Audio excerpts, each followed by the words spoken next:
What's going on, everybody? It's your boy, and I'm back.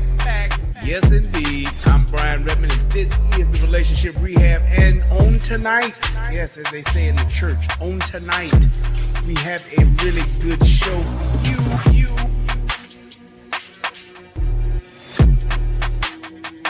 It is what it is, man. But thank God for Rumble.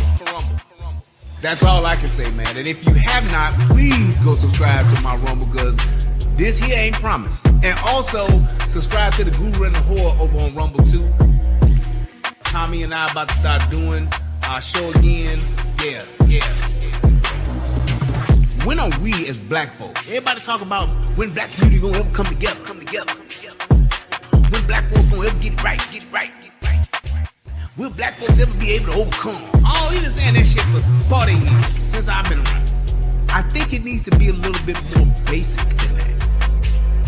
I know this may be a shocker. But when are we as black folks just gonna treat each other with respect? When are we gonna treat each other with respect? How do I better myself? It's by doing the work myself. I need to work on myself by changing myself. How do I better my people? I need to change the thought process and the thought patterns of our people. Period. That's just what it is. Period. That's just what it is. I don't think that the social engineers were able to see it this far, but the idea and the premise to say, hey, if we can get the main decision maker and the leader out of the home, then we as the government can essentially control this group of people. And that's just something that has been factual with just society. When the man is not in charge of the home, when the man is not present in the home, then it leaves the family vulnerable. It just does. And so I believe that was done purposely for a position of control. What racist system is holding back the 3 black mayors? 3 black mayors. They don't fucking care. They let these niggas run over the streets. They let these niggas. I'm just saying. What system is holding back the mayor of Chicago? What racist system is holding back the mayor of New York? You tell me. Fill me in. Let me know what racist system got these mayors held back. Ain't none.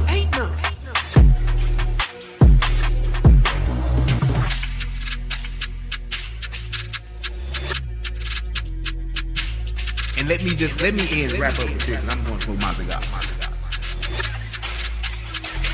Thanks.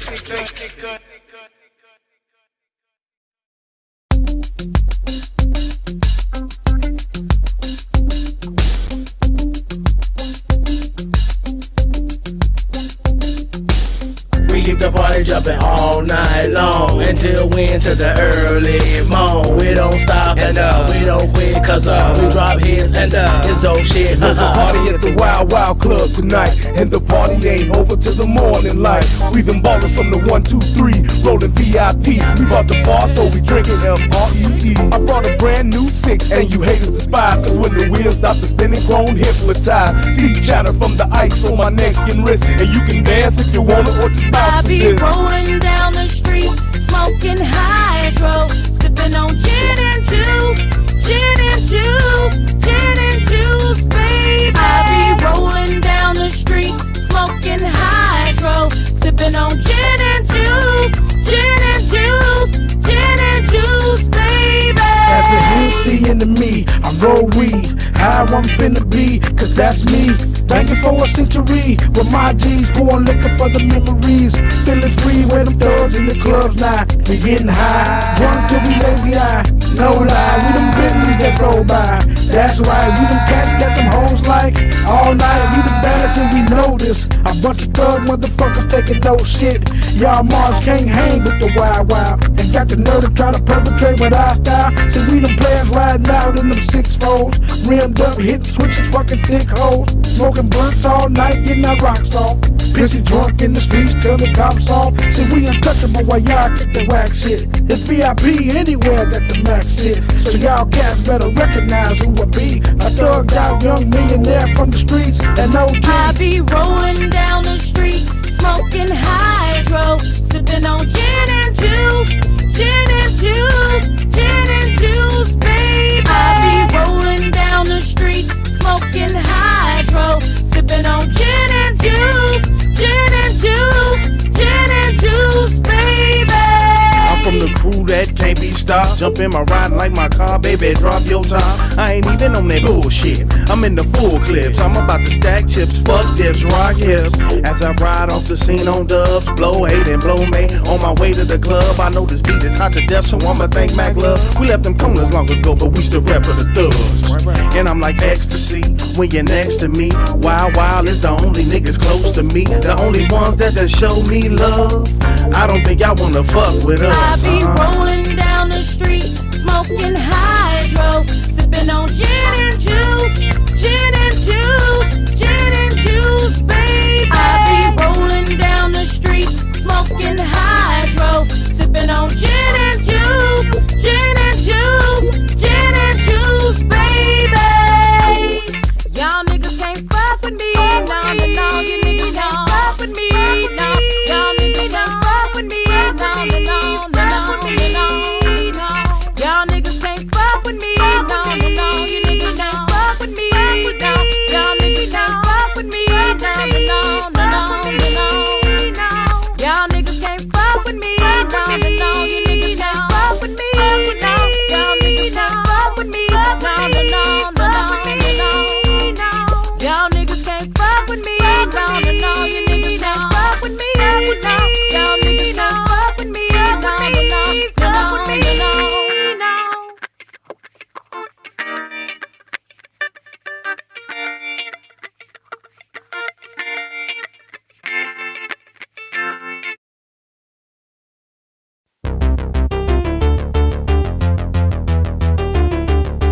This for the niggas and bitches and niggas who be hitting them switches and pulling them triggers, who be crumbling weed and rolling them swishers. Keep on banging on corners and drinking that liquor. Keep that thug shit real when you fucking with me. Keep your sights on steel when you gunning for me. I put my pistol in your mouth and tell your ass to goggle. Gangsta shit so potent it should be sold in bottles. Take a sip and go to hell, get drunk and then end up in the trunk. Fuck jail, you thinking DUI? No, that ain't how you die. It was my thugs and slugs that was the reason why. You niggas thought I was soft, but now it's blood that you cough. And now these shells hit the ground as I'm busting off. 9 double in Beretta, no there's nothing better. Tear the flesh in your chest and now your shirt is wetter. Me and this wild wild together like we husband and wife. This gangsta shit ain't just a song, it's a way of life. We are the thugs.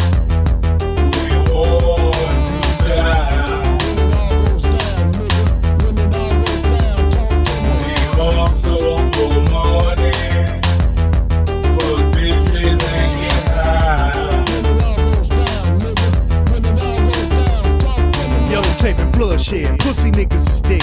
Hollow points tipped with lead, putting gaps through heads. That's what it be like when the street lights get to flickering. Niggas get to bickering and slugs get to tickling. We them niggas that just don't ask. We take your cash, transplant or put in your ass. Right hand to your left eye. Hey, Mr. Tough Guy, when slugs fly, I guarantee your shirt won't dry. In times of peace, my niggas playing wars. Stack dope, sit mowing, then we bang wars. We been through gang wars. We bout that green, we bout that murder scene.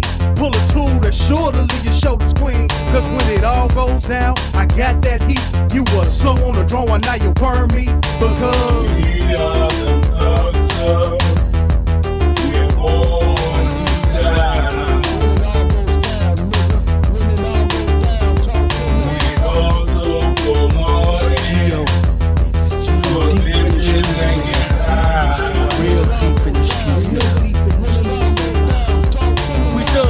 Y'all niggas ain't shit but wannabes, it's love.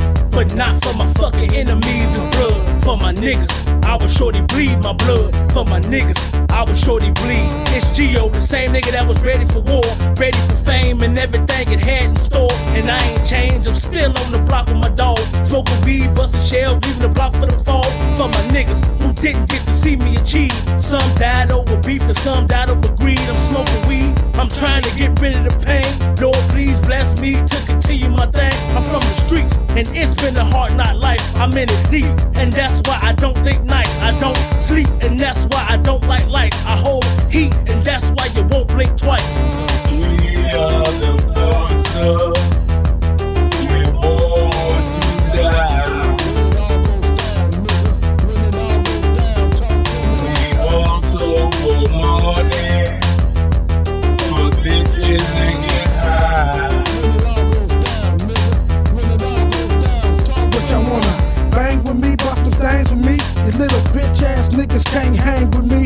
Wild, be the hood of the no good. Breaking your studio niggas down to the flow wood. I'm here to check the game, nigga, respect the name. Or I'ma pull my 4-5 out and select the brain, inject the pain, and leave you for the news to cover. Another victim of Mac Love, a wild motherfucker. Y'all ain't never seen a motherfucking street like me.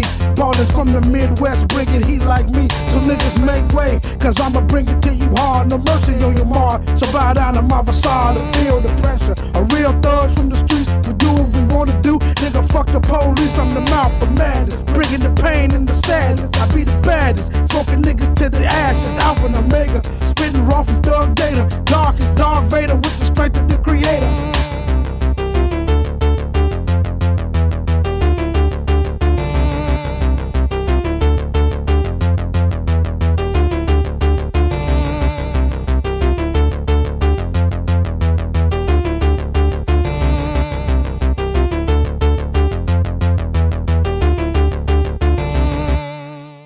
When it all goes down, nigga. When it all goes down, talk to me.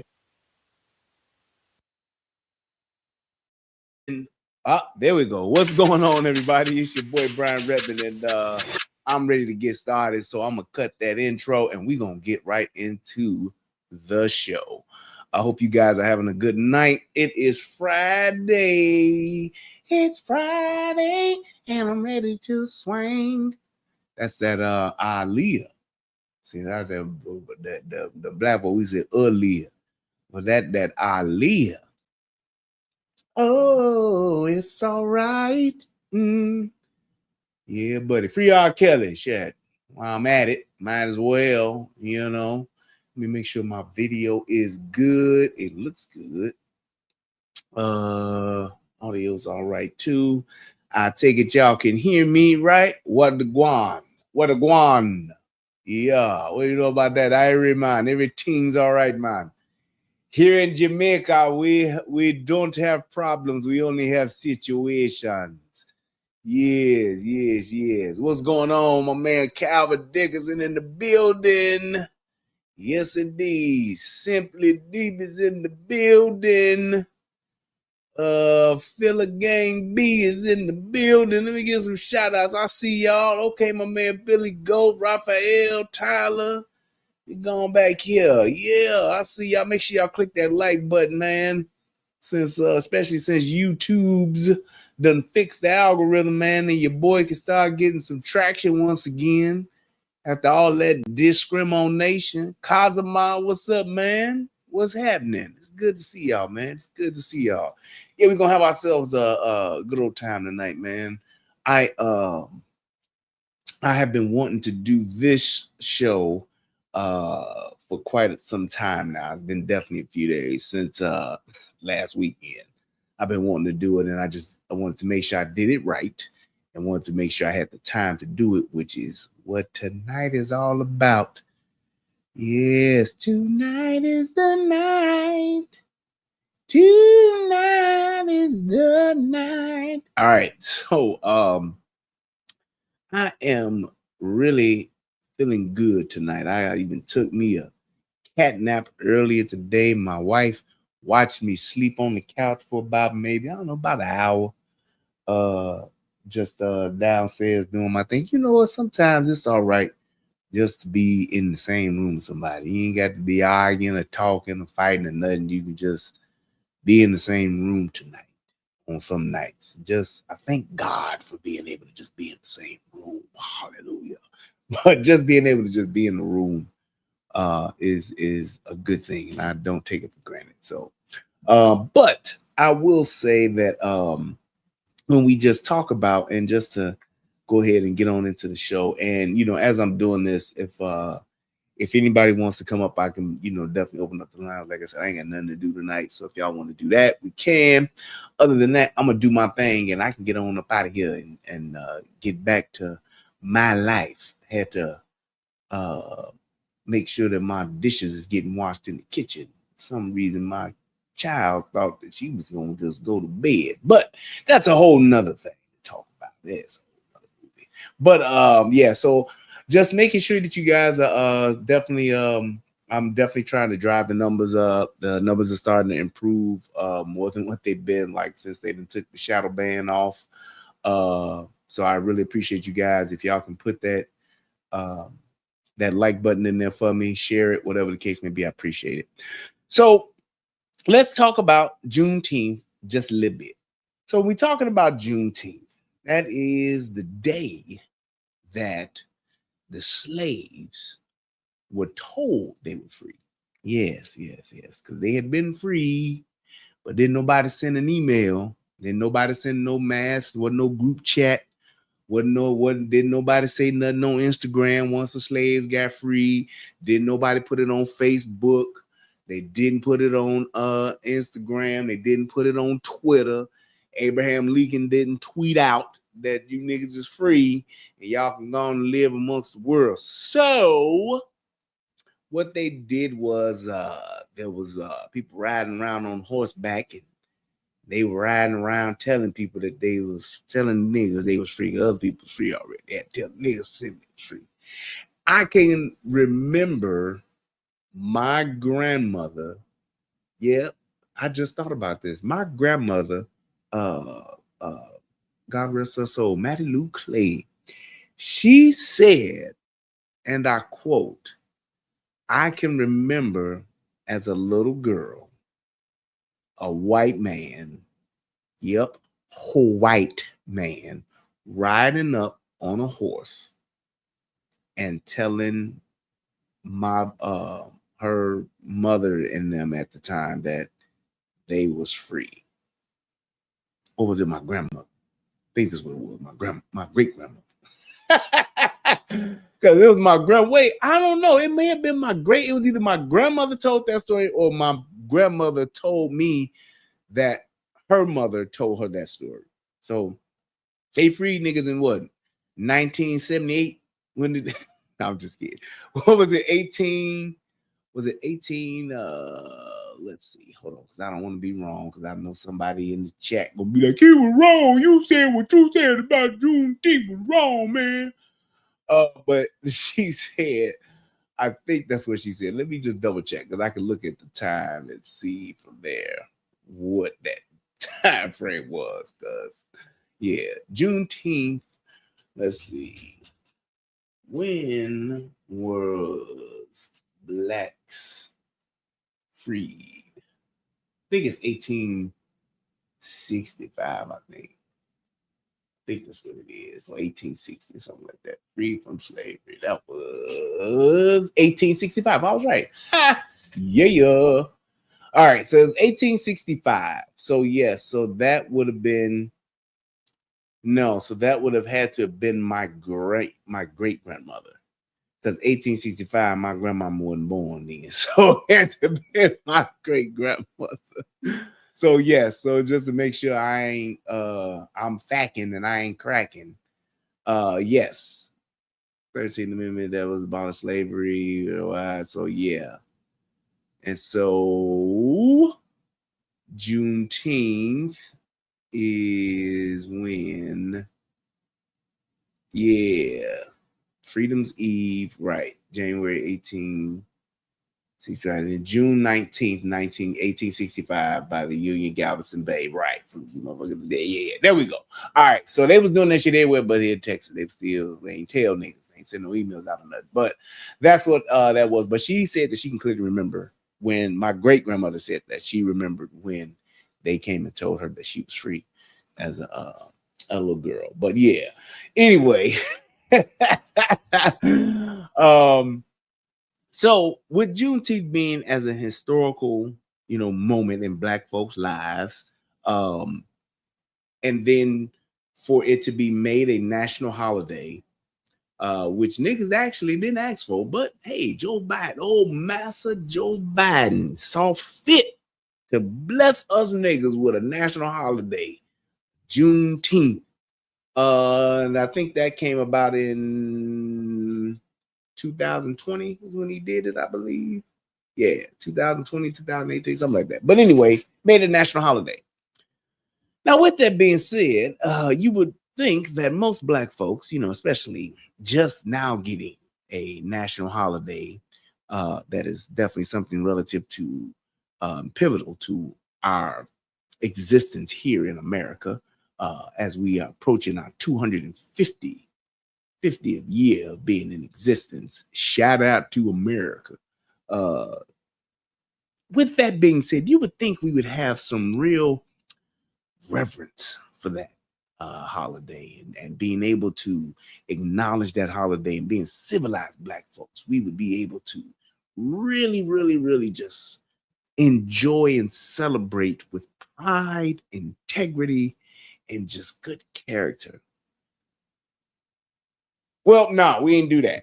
What we did was we opened up a museum in Chicago, and even though the museum opened, a lot of the Black folks that were contractors, a lot of the minority contractors for the Obama Museum, Obama Library, I should say, or as Black folks would say, the Obama Library, they still haven't gotten paid yet, and they're fighting about that. Also, over the whole Juneteenth, they started the weekend with opening of the Barack Obama Library. Now, in conjunction with that, we also had a very active weekend for Juneteenth, to the tune of where 40 people got shot, 8 people were dead. Yeah. And out of those 40 shootings, 40 people being shot and 8 being dead, one of those was actually a mass shooting where 12 people got injured. I think 4 people got killed, something like that, or 3 people got killed. Yeah, but anyway, it was quite active, very violent, and very, very bloody.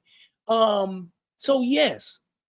And now you would think that with all of that being said and everything that has occurred over this monumentous holiday weekend, that our mayor would, of Chicago, the geography teacher, Brandon Johnson, would be able to come forth and really accept responsibility for what has happened, come with some type of plan that's to keep it from happening.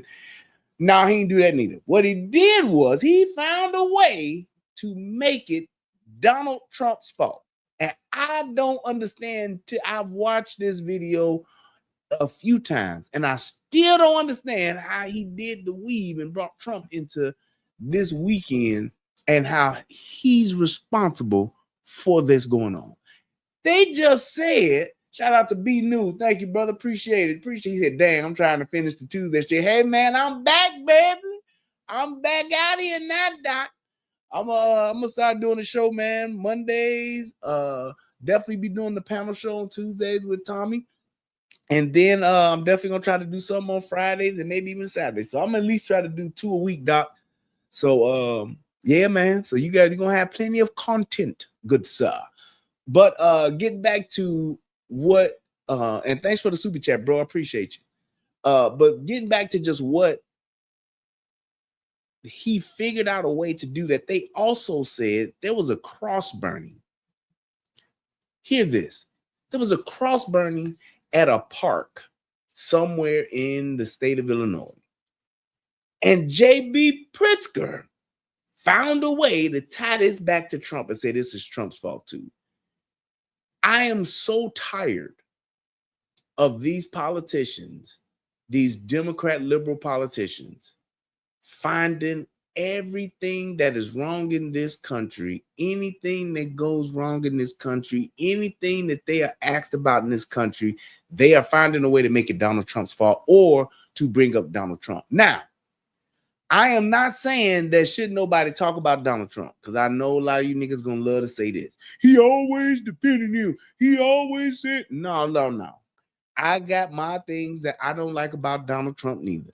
Like, I don't like how he didn't handle this whole Iran thing. I felt he should have stomped their necks and stomped their motherfucking head to the ground, but he didn't do that. I didn't like, I'm just saying, I didn't like, even if you want to even go back, I don't like the way he handled COVID. He should have handled COVID the way that the governor down in Florida handled COVID. He should have took a page out of his book on that. I'm just saying. So there are things that Donald Trump, and the list can go on and on. There are things that I do not like that Donald Trump has done and has said. That whole thing, like I told people before, one of the biggest mistakes he made in that election was that they're eating the cats and dogs. Unless you got a picture of a Haitian roasting Garfield, unless you got a picture of some Nigerian cooking droopy, and they say, yes, I'm going to eat this dog. It is very good. I like to eat the dogs. Unless you got that and they had footage of it, there's no way I would have said that. There's no way. It's just one of those things that even if you're hearing it, you don't need to say it. And being a grown-ass adult, there are things that you should not repeat, especially being in a position that you're in where you can't verify it. Just because I heard it don't mean I need to repeat it. Now, if he would have prefaced that whole thing and said, hey, man, I even heard that they were eating cats and dogs. I don't know how true that is, but they said it. Then you just want to bring it up and just throw that motherfucking grenade and walk away, fine. But you shouldn't say shit like that. So just in all fairness of things, I will consistently and don't mind having a conversation about the things that he's done wrong. But when you talk about the things he's done right, they far outweigh the things that he's done wrong. So in that same vein, I'm going to say, hey, man, as far as the things that he has done and trying to undo a lot of the shit that Biden and crew did in those 4 years and just trying to get us on the correct path, I think that he's probably going to be arguably the greatest president in my lifetime. Just saying. When it comes to just the overall outcomes of things that's happening and that are going to happen and the things that he's put in place and over the years that's going to happen, yeah. All of that shit about how he make people feel, I could give zero fucks about. But all of the things that he's done and he's doing and putting in place now, is everything he's doing benefiting black folk? No. But there are things that are presenting opportunities for us and presenting opportunities for just America's period, which I believe that is going to set us up for the future. The fact that he's fucking campaigning and having to spend time campaigning to get men out of competing in women's sports, he shouldn't have to be spending time to do, but the fact that he does and he's doing it, I appreciate it. And that's just the small thing. The whole thing with the all of that DEI crap and getting that stuff out of the way, I'm all for that. So it's like, I appreciate him for doing that kind of stuff, and hopefully we won't ever have to experience that again. At least I hope me and my children and my grandchildren won't. But with that being said, those are the things that I've seen that he's done right. But like I said, there are definitely things that have done wrong. But how they can weave that into everyday life, and all of the Democrats are doing it. You ask Hakeem Jeffries something, he gonna find a way to talk about Trump. You ask Brandon Johnson, he gonna find a way to talk about Trump. JB Pritzker, any and every single last one of these Democrats, when they get confronted, pinned up against the wall, backed into a corner, the first thing they say is Trump. And I don't understand why people are okay with that kind of just rhetoric and those types of responses and just saying, man, come on, man, really? But they continue to do it. So with that being said, I want us to break down this. I want to break down this interview or this press conference that Brandon Johnson had, and just go over those things and just see exactly what he's not saying And he's really starting to be reminiscent of the whole. He's not as bad as Kamala Harris. I'll give him credit for that in all fairness. But he's really like word salad, Kamala Harris like, if you will, with his responses. He just never calls a thing a thing. And he will just find a way to not answer the question and to talk about stuff that really doesn't matter pertaining to the question, and just say, well, that's my answer. It's like you ask me a question and say, hey man, so how do you feel about, you know, this current administration and the things that they've done and are currently doing? And I say, well, when you move rook to e4 and then you take the red checkerboard and move, it's like that has nothing to do with. I just say, well, that's my answer. You don't like it, I get it. Like, no, that's not answering the question. So it's like, man, he said Lori Lightfoot was better than him. I said it, man. You said it. I said it. He talking about I said it. I said it. Most people that even had half of a brain. When I researched this dude and found out that he was nothing more but a geography teacher, man, I knew it was gonna be nonsense. And then he was like, just with all the things he started saying he was gonna do, it's like it's asinine. But this is what happens. And I'm gonna say this. I will say this. I do not feel sorry for niggas in Chicago. I feel sorry for the city because I love the city. I love my city. I still do. Still love my city. I don't feel sorry for none of you niggas. Everything y'all getting, these high ass property taxes, all of the fucking crime and all that, man, y'all deserve all this shit. He's just like the Dark Knight. He's not the villain he's the villain y'all deserve. He's not the villain y'all need. He's the villain y'all deserve right now. Y'all voted for this because he was a black dude with a fucking mohawk and y'all voted his ass in. And the fact that y'all was dumb enough to do that, this is exactly what you get. So make no mistake, I'm not doing nothing but being and I told you so nigga as of right now. That's what until he gone, I'm definitely coming from that perspective of I told you so. There was no way they should have voted this dude in. Nobody knew him. Nobody in the community knew him. This nigga was a teacher, literally. A teacher. And y'all put this dude in charge of the third largest city in the fucking country with a fucking $1 billion goddamn budget. And look at what he did. He squandered away all of the money, put us into debt, and he then ran the goddamn bears out of the city. This what y'all get. I swear for God. Him and that JB Pritzker. Y'all gonna learn to stop listening to these fucking preachers and telling y'all who to vote for. Y'all gonna learn to stop just voting for somebody because they black. Y'all gonna learn to stop voting for some cool, slick talking ass motherfucking white boy or nigga. Y'all gonna learn because this is the kind of shit that happens when y'all do. Y'all voted for a woman because y'all just felt it's time for a woman to get in charge. Right. You saw what Lori Lightfoot did. Turn right back around. We gonna put a brother in charge like Hale Washington. Yeah. Yup. You see what he did. At the end of the day, y'all gotta stop voting from what looks good. Y'all wanted to get a brother in there. The best brother that was running was Willie Wilson. He's a fucking businessman. He's from the city, grew up in the city, got love for the city, and is an accomplished businessman. Why would you not want him to run the business of your city? Oh, I know why. Because he got a speech impediment. He got a speech impediment. So because of that, he ain't cool. Well, you know who else had a speech impediment? Fucking Mike Tyson. He became the heavyweight champion of the world. It's ludicrous. Spinal. They broke my back. It's like that kind of shit is what does black folks in, not just in this situation, but period.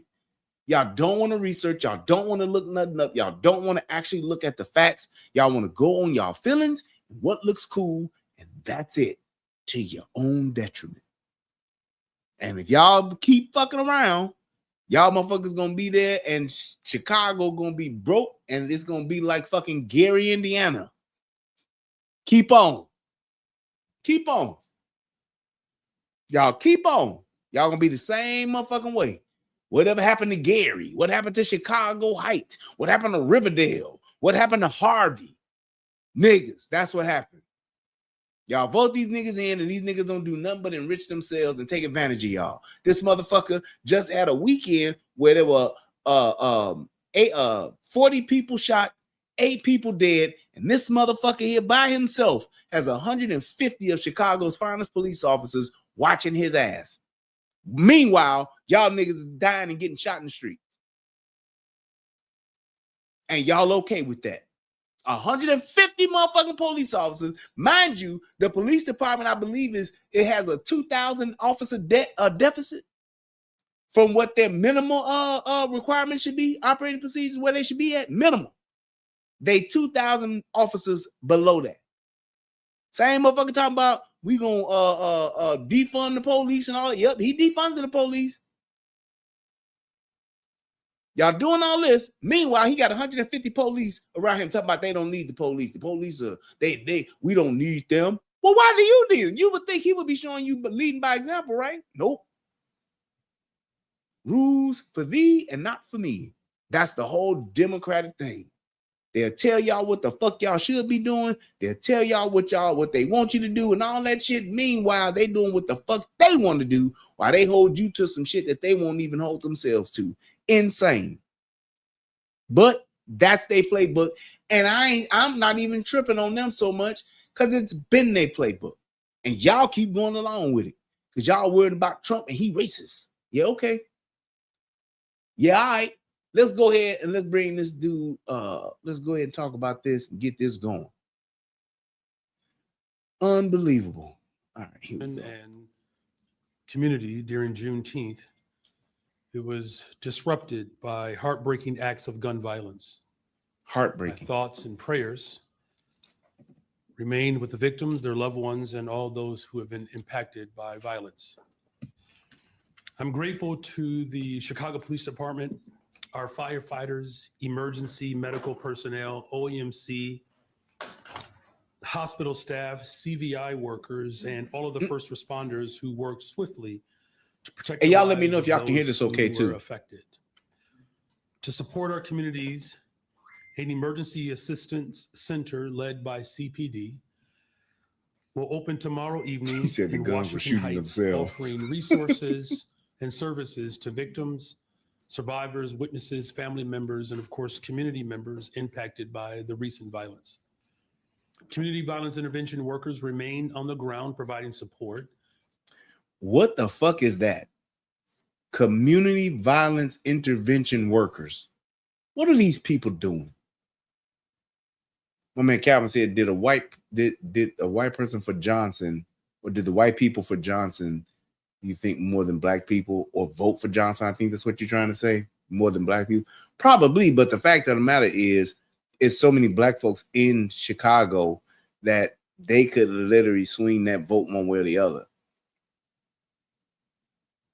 They could swing it. If they all got their shit together, they could swing it and get the mayor in there that they want. But this is the mayor that they wanted. Here's what it is. The white folks that voted for this dude and the white folks that stood this dude up, they with the same bullshit that he's on. It's that whole liberal agenda, bro. That's all they're doing. Has nothing, and that's the biggest thing about this. This has nothing to do with the city. This has nothing to do with getting the city on track. This is all about them and their agenda and what they want to do. As far as that liberal agenda and how that's getting carried out is all that they're concerned about.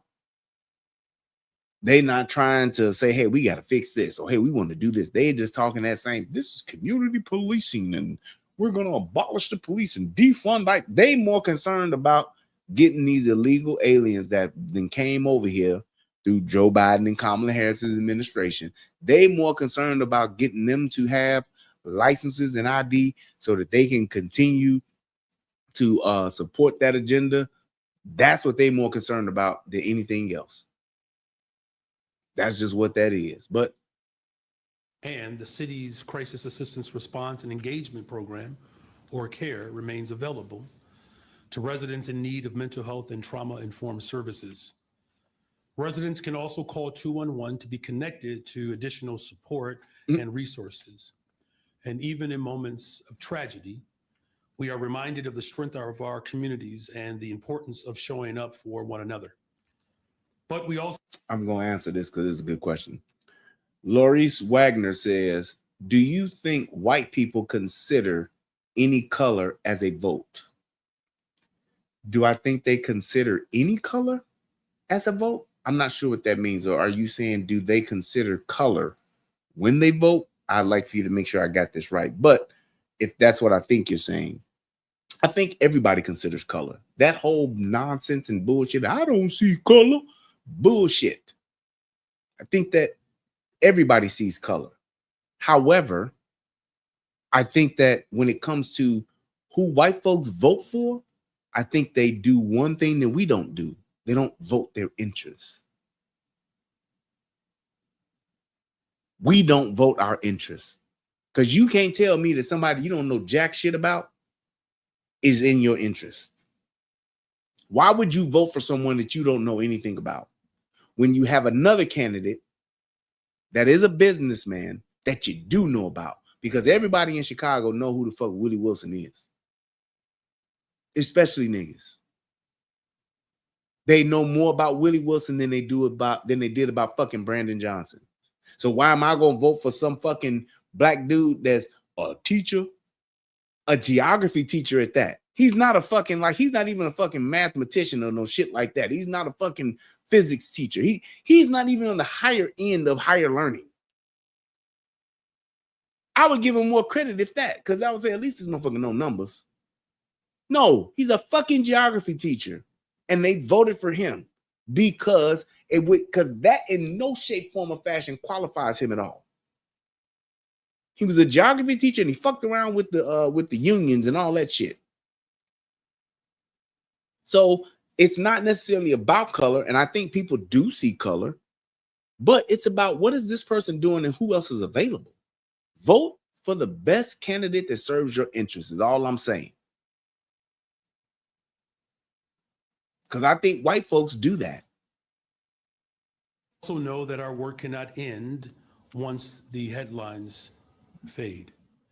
Gun violence has afflicted communities across Chicago for far too long, leaving behind grief, trauma, and empty seats at family tables in neighborhoods throughout our city. While cities across the country continue to face this challenge, we know that our communities deserve safety, opportunity, and the resources that are needed to thrive. Even as Trump's cuts and federal funding uncertainty threatens violence reduction efforts. How is it that what the fuck does Trump cuts have to do with you being the mayor of the city and running the city, making the city safe? How does Trump cuts affect that? I would love to know. Because at the end of the day, if Trump cut whatever the fuck he cut, you still got 150 police officers. Them Trump cuts didn't affect that. Watching your ass. And see, this is the thing that people don't realize about Chicago. Let me say this, because a lot of people don't know, because you ain't lived there, which makes sense. You wouldn't know. When you look at the city on a weekend, that's when shit really gets thick. Holiday weekend more so, and especially if the weather's nice, like when this 4th of July roll around. When you have the city like this, you could literally oversaturate the high crime areas and they would nip shit in the bud. This dude ain't even smart enough to do that. Well, it is not that he's not smart enough. He don't give a fuck because they could do that. Trump has offered the use of the fucking National Guard. What other resource do you need, bro? Just think if Trump said, hey man, I could send you 2,000 National Guards right now. 1,000. Hell, 500.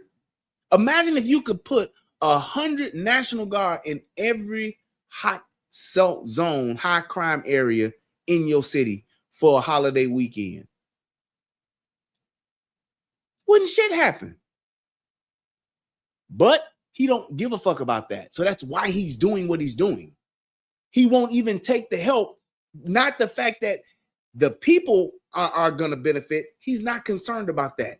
He's concerned about the optics, because the last thing you know what he wants to have happen is for Donald Trump to send some troops to the city and the city actually becomes safe, like he did in DC, like he did in Memphis.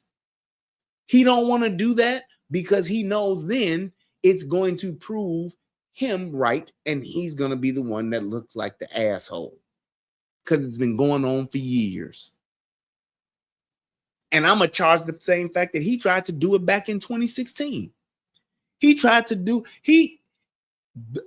the fact that Joe Biden, Kamala Harris, the fact that Barack Obama and Joe Biden let that shit go on for those 8 years and they didn't do nothing about it.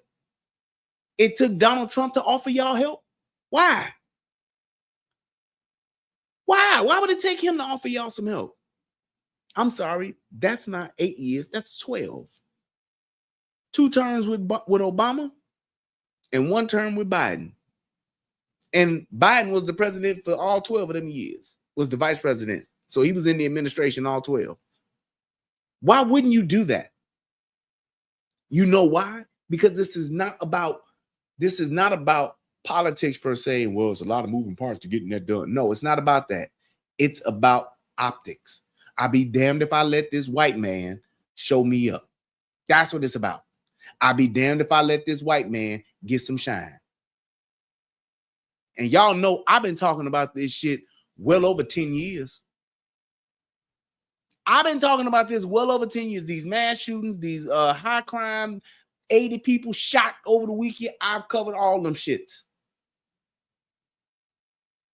I've covered it all. And you clearly see that the only president to actually do something. I even pointed out how, even if you don't want to send a National Guard in, you have, as the president, you have the power to establish a specific FBI task force to go in and assist these cities. They won't do it. Yes, Obama is from Chicago. That's all I'm saying. So when you think about all of the opportunity on what it takes to make the city safe, they have bypassed on it and have let people die. Which is why I can't stand these motherfuckers. Because y'all would rather let people die than to do the right thing.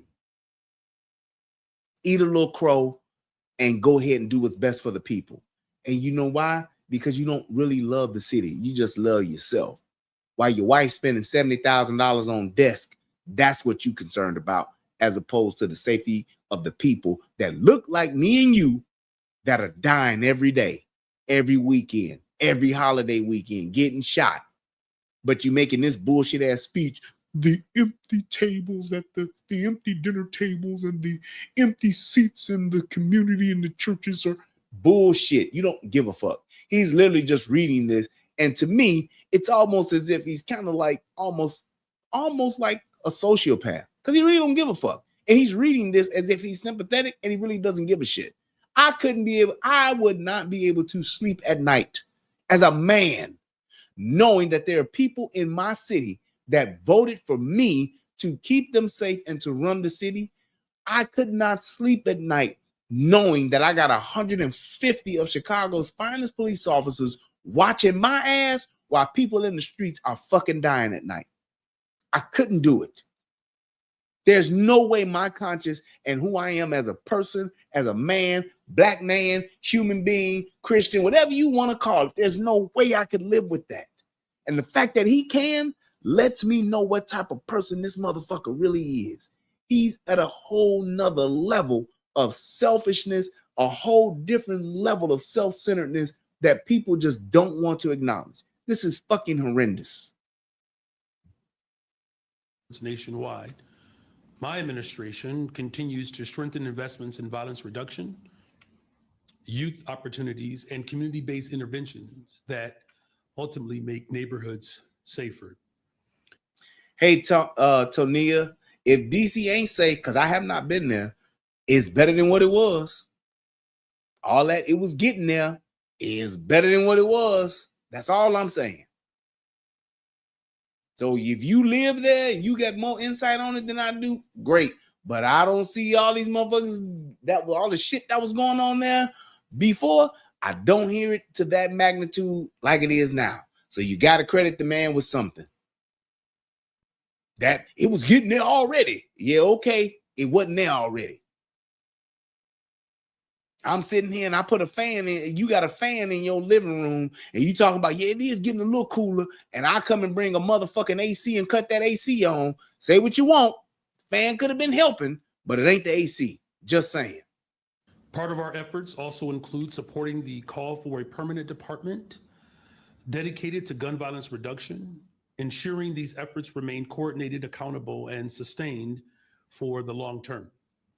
Because building safer communities requires the full force of government and a commitment Obama to is not addressing the from root Kenya. causes of violence. And one of the most important investments that we can make. You know what? I'm so tired of people doing this type of shit. This is the kind of stuff that people literally are wasting their time on. People have been trying to make this person not a citizen for fucking decades. I don't understand why. Just like how people always talk about Michelle Obama's a man. Why do you give a fuck? I do not sleep with Michelle Obama. If Michelle Obama got a 12-inch penis, it is of no consequence to me. I don't care. If that's what Barack Obama likes to the point to where he married him or her, why can't y'all let this man live? It's like we try to make big things out of little things for no fucking reason. It's like, you know good and goddamn well the man ain't born from Kenya. How the fuck would he have a birth certificate and all that shit? You can't do that. There's no point in doing it. Unless it's like, to what end? His father's from Kenya. What does that have to do with him? Why would we want to make it to where he's from Kenya? That shit is crazy to me how people do that.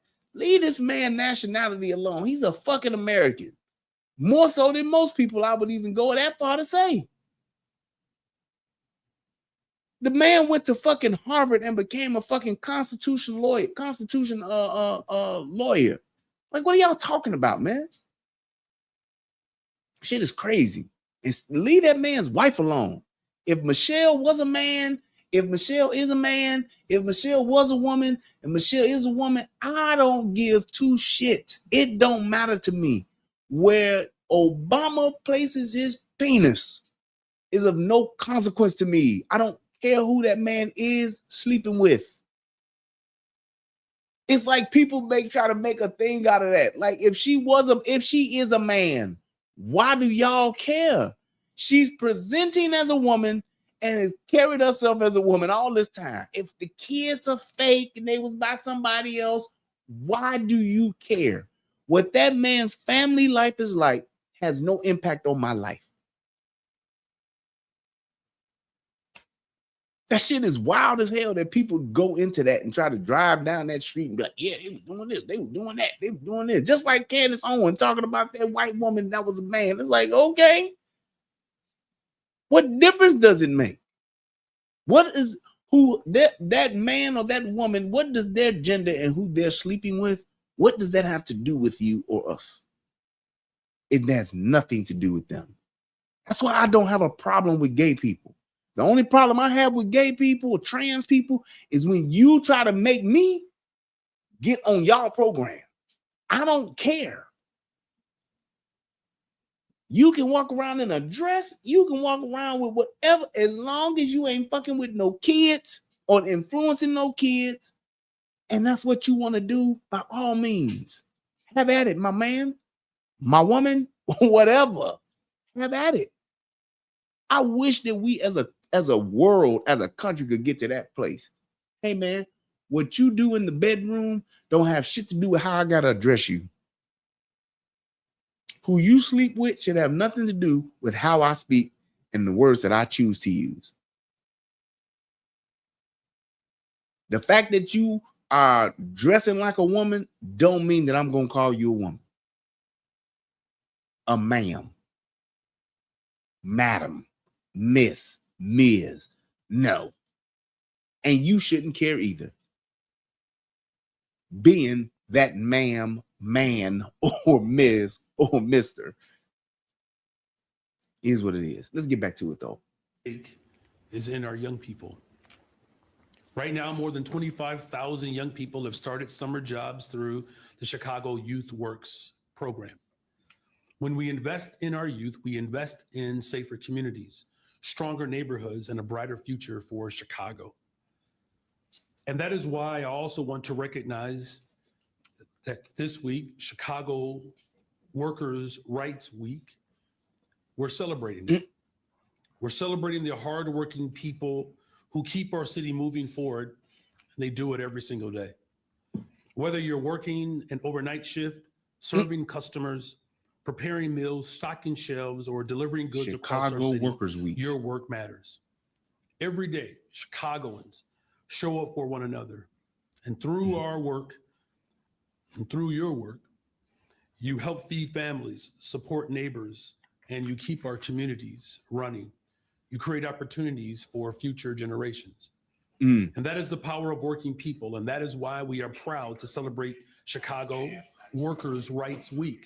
But as we all know, Chicago, like communities across the country, continues to face an affordability crisis. Too many working families are spending too much of their time and energy simply trying to make the ends meet. The rising cost of housing, groceries, childcare, and other everyday necessities. Yeah, like the property taxes you increase. And see, those are things that he won't bring up. It's like this. And I'm going to acknowledge what you're talking about, Kazuma. Didn't they take down the shot spotter system that was used to map out all of the rampant shootings? So what Shot Spotter was, it's basically a system that alerts the police when it hears gunshots. Had it all throughout the city, and they took it down. Have no clue as to why. No clue. But yet and still, with all of these shootings, and all it does, because when you have things like that that happen with Shot Spotter, it's like that's when seconds matter. So you got somebody shooting on 119th and Halsted. Shot Spotter would then let the 911 dispatch know, hey, shots fired. Now, what that then does is that allows dispatch, before they even receive the 911 call, to actually start having officers en route to that area. Not that it's going to catch the people right then and there still shooting, potentially could, but they're dispatching units to that area to help with whatever is going on with shots being fired in that area. So definitely one of those things to where, hey, as you get in those 911 calls, you're now already got officers on the way responding. You're already en route, and now you could be looking for the suspects of that committed that crime, that were shooting. That is what that does, and it definitely helps. That was something that what was his name? Terry. Dang it, he used to work with my dad. Wow, I forgot the old superintendent name, the black dude. Terry something. I can't remember his last name. But yes, that was something that he put in, and it definitely helped. But be that as it may, they did turn that off. It's made it harder for many of our residents to get ahead, and even when they are working every single day, and in some cases, multiple jobs. Yep. Supporting working people is not just something we talk about during work. Prove it, Wagner. Laurice. It is a commitment. I'd love for you to prove our it. Work every day throughout the year. 2 years ago. Because I imagine what you're saying is that Barack Obama is not an American. Barack Obama is from Kenya. I would love to see you prove it. Please. Please prove it, because you would be the first person to prove how a man who is not from this country has become president of the United States. Let's see the proof, sir. I would love to see it. I await your evidence. My administration established Chicago Workers' Rights Week to recognize the contributions of working people across the city and reaffirm our commitment to ensuring that every single Chicagoan has the opportunity to thrive. We also committed to raising standards for workers and making sure that our economy works for the people whose labor makes this city run. And since taking office, our administration has increased Chicago's minimum wage each year, helping workers keep pace with rising costs and ensuring that more families can share in the city's prosperity. On July 1st, Chicago's minimum wage will increase to $17.05 per hour. That means more money in the pockets of working people and more support for families working hard to keep up with the rising costs. And it's also why we fought to give Chicago workers access to up to 5 days of paid leave and 5 days of paid sick leave. No one should have to. Hey, Simply Deep, you can email me, and if you want, we can do I will do a show for that anytime. If you got questions, I would absolutely do a show. So if you want to email me some questions, I can put together a show, and either with or without you, I can either do, depending on how many there are and the topic, I can either do a live show or I can do an actual recording and I'll respond to whatever questions that you have. So go ahead and just email me, and we can get that done. That's no problem. I love doing that. That's my pleasure. So yeah, just shoot me an email and we can get that resolved and get that figured out. No problem. Choose between earning a paycheck and caring for themselves or their loved ones. And no one should have to worry about losing income when they're struggling with their health. We know there is still more work to do. Working families are the foundation of our city, and they deserve fair pay, meaningful protections, and the opportunity to build a stable future for themselves and their loved ones. We will continue fighting for working people and building a stronger, safer, more affordable Chicago for everyone. As we celebrate the hardworking Chicagoans who help build our city every single day, we must also remember those whose labor helped lay the foundation for the city that we do have today. Workers' Rights Week is an opportunity to honor the generations of. He said, born in Indonesia, traveled to Kenya. Obama isn't black or white. Hey man, where's the evidence? I got an email address. Send me the evidence of that. An important conversation about our history, our responsibility, and the work that's still ahead. Building on our commitment to protecting working people and advancing equity across our city, I want to turn to another important part of this work. 2 years ago, I signed an executive order establishing a task force to shine a light on the harm that slavery and racist policies have caused and continue to cause, and particularly the harm that they've caused to Black Chicagoans, while more importantly, identifying pathways towards repair, opportunity, and investment. Today marks the second day of Chicago's public reparations hearings. For the first time, Chicago is formally listening to and documenting the lived experiences of Black Chicagoans, while also acknowledging how policies like redlining, disinvestment, and segregation have shaped lives and communities across generations. The testimony shared here will help inform. So, and all of this shit that went on over the weekend, this is what he's talking about. Chicago Workers Week, reparations, and the city's reparations study of harm, deepening our understanding of how those harms continue to be felt today and what it will take to begin repairing. This work is about telling the truth, honoring the lived experiences, and building a more just Chicago for the future of our city. So thank you all again. And with that, I'm happy to answer all of the questions. Like anybody give a shit about that. One question, one follow-up. Like nobody gave a shit about that. Like Calvin said, what about the judges who let out the criminals that the police arrest, especially the crimes that involve guns? The judge have to be held accountable to. It's the whole judicial system. So you got to remember too, the prosecuting attorney and the cases that they bring before the judges who are elected officials that we put into office that are not tough on crime and that are letting motherfuckers out. That is what it is. But when you come up with shit like no bail, no bond. So it's like if I can come and get accused of shooting 5 motherfuckers and automatically get no bail.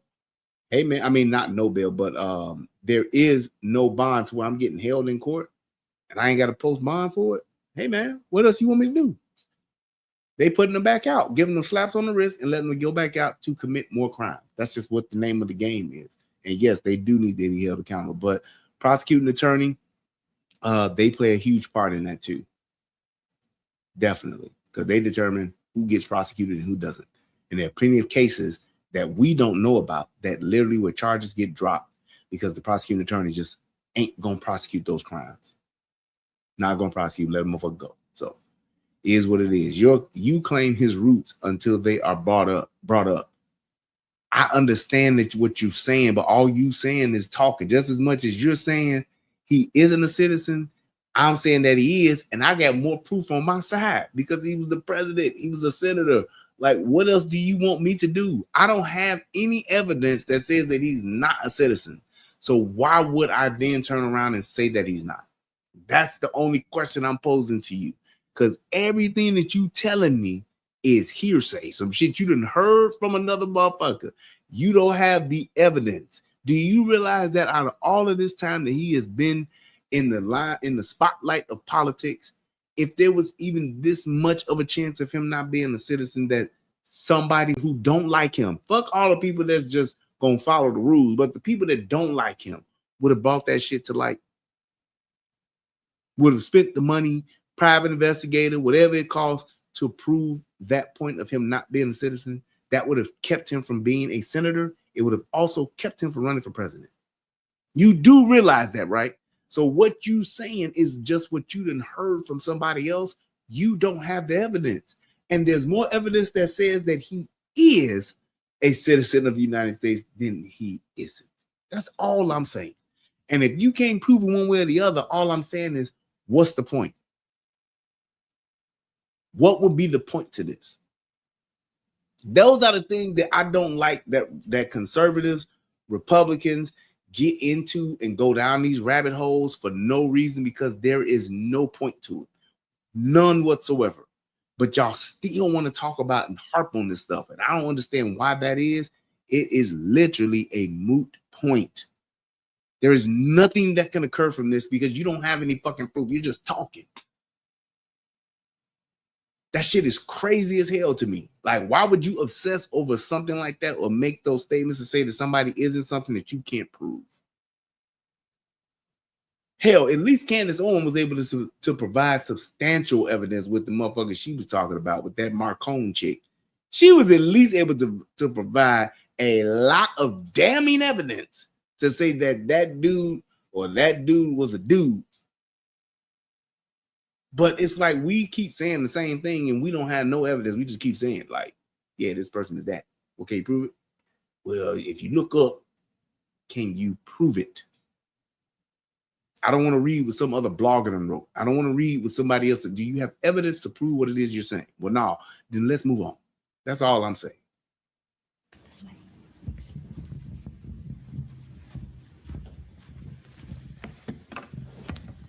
How you doing, Mayor Johnson? I'm doing well. Thank you for asking. Talk a little bit more about what I think I just heard you say, which was your endorsement of a Department of Gun Violence Protection. How would that work? Who would be running That's a good that? question. I wish you'd have this kind of vitriol about Trump and the Epstein files. What kind of vitriol would I need to have? And I love when people bring up these Epstein files, because all I got to say is y'all saying who's in the Epstein files, and I'm gonna let you have that. All I'm saying is, what does that mean, being in the Epstein files? I don't understand that. If whoever is in the Epstein files, do y'all know? And I love when people bring this up, because this just goes to show you how niggas would just repeat shit, and how these liberals would just repeat shit just for the sake of repeating it. You say these people that are in the Epstein files, because they didn't say Clinton in the Epstein files, they didn't say Trump is in the Epstein files, which they proven that all he was doing was mentioned in a fucking email, but whatever. They said all of these people that are in the Epstein files. Do y'all realize that everybody that's been mentioned in the Epstein files, that there is literally no evidence to show these people that have been that have been acknowledged to being in the Epstein files? There is no incriminating evidence, which would be, because what everybody's pointing this back to is that these people that are in the Epstein files are people that have slept with underage girls. Great. I'm hearing you 1000%. Where is the footage of anybody being with an underage girl that we can identify? Have you seen it? And the answer is a resounding fuck no. But y'all think just because somebody is in the files that they are guilty. You can't be charged and be guilty of a crime without evidence. Y'all do understand this, right? But y'all just like to talk and y'all just like to make shit up and hope that because somebody said you was there, that you did it. If I walked into a crack house, does that make me a crackhead? But you was in there though. Does it make me a crackhead? Does it make me a crack smoker? Does it make me a crack cooker? Does it make me a crack seller? Does it make me a crack dealer? No, to all 5 of those. So why would the same things not apply to the people that y'all are saying in the Epstein files? Now, if you got some footage of this man, said man, whatever man, being with an underage girl, then let's prosecute that motherfucker to the fullest extent of the law. Until then, all you're doing is talking, and that is what's called hearsay. Because just because I was on the plane, just because I went to the island, you can't prove that I slept with an underage girl. So what are we talking about? Just because I was there doesn't mean that I committed a crime. Well, you tell me when showing up someplace where a crime was committed makes you guilty. You tell me how that works.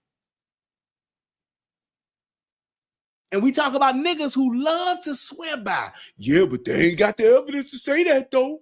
Y'all love to do it when it's on y'all. But when it's on somebody else, all y'all want to do is just hear some shit and y'all can say, yeah, he guilty, man. He a pedophile. He a pedophile. So y'all mean to tell me that this man, these men that were at Epstein Island and that are in the Epstein files, y'all said a pedophile. So that means that's prepubescent, that they were sleeping with little children, 5, 6, 7, 8, prepubescent. They were sleeping with children that had yet not gone through puberty. That have not yet gone through puberty. That's what you're telling me. But you don't have no evidence of it. You just hearing that a motherfucker's in the files. Yeah, I was in the dope house. That don't mean I was selling dope, smoking dope, shooting dope, cooking dope. It don't mean that. How many people have been in a raid of a drug house and then went to jail and served 30 years? Yeah, what happened? I was in that dope house and they locked me up. You got locked up, but what did they charge you with? Well, you know, I was there, so they charged me like I was the kingpin. That shit don't happen.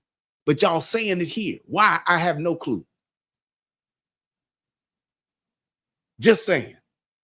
You ain't got no evidence. Do y'all not realize that if these motherfuckers had any evidence of Donald Trump being with an underage girl, don't y'all know that shit would have came out? They found a bitch from the 70s that said he raped me in a closet with no evidence. They found a bitch back then who lied and said that this motherfucker did this. You don't think that they would have actual footage of this man doing something like that and not release it? Stop playing with me. They tried to kill the man. Come on now. And I'm just talking about the facts. I ain't making shit up. So the vitriol that you looking for, how do you have vitriol? Epstein is dead. How do you have vitriol? And you don't even know what the fuck you got vitriol about. You ain't seen the Epstein files. You ain't seen Trump doing something wrong in the Epstein files. The man actually, there's more evidence showing that Donald Trump didn't like the motherfucking white boy. There's more evidence of showing how he fucking distanced himself from that motherfucker years before anybody else would have, when it wasn't popular. He banned the motherfucker from his resort in Mar-a-Lago. But that don't mean nothing. He was there, dog. No, he was there, man. It's like y'all motherfucking niggas kill me with that stupid shit. You make shit up and then want everybody else to believe it, and you get mad when they don't have vitriol for this man. Why? Because I ain't seen him do no fuck shit. Stop playing with me. That department, would it be your deputy mayor for community safety? Talk more about that. Well, first of all, again, I want to acknowledge, again, the incredible harm and trauma that gun violence has promulgated, not just throughout the city of Chicago, but throughout our country. It is incredibly disappointing and disheartening that the President of the United States of America has worked overtime to defund the very institutions that can keep people safe. What are the and here's what I'm asking. What are the institutions that the federal government need to be funding with our tax dollars that the city can't fund, and that the city didn't fund, and that the city couldn't fund now if they wanted to, because they were sending all of that $1.2 billion to migrants?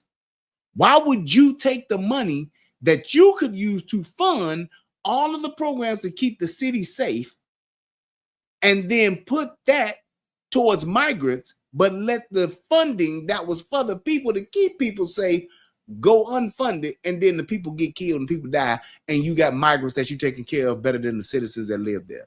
Can somebody explain that to me? Where's the vitriol for that?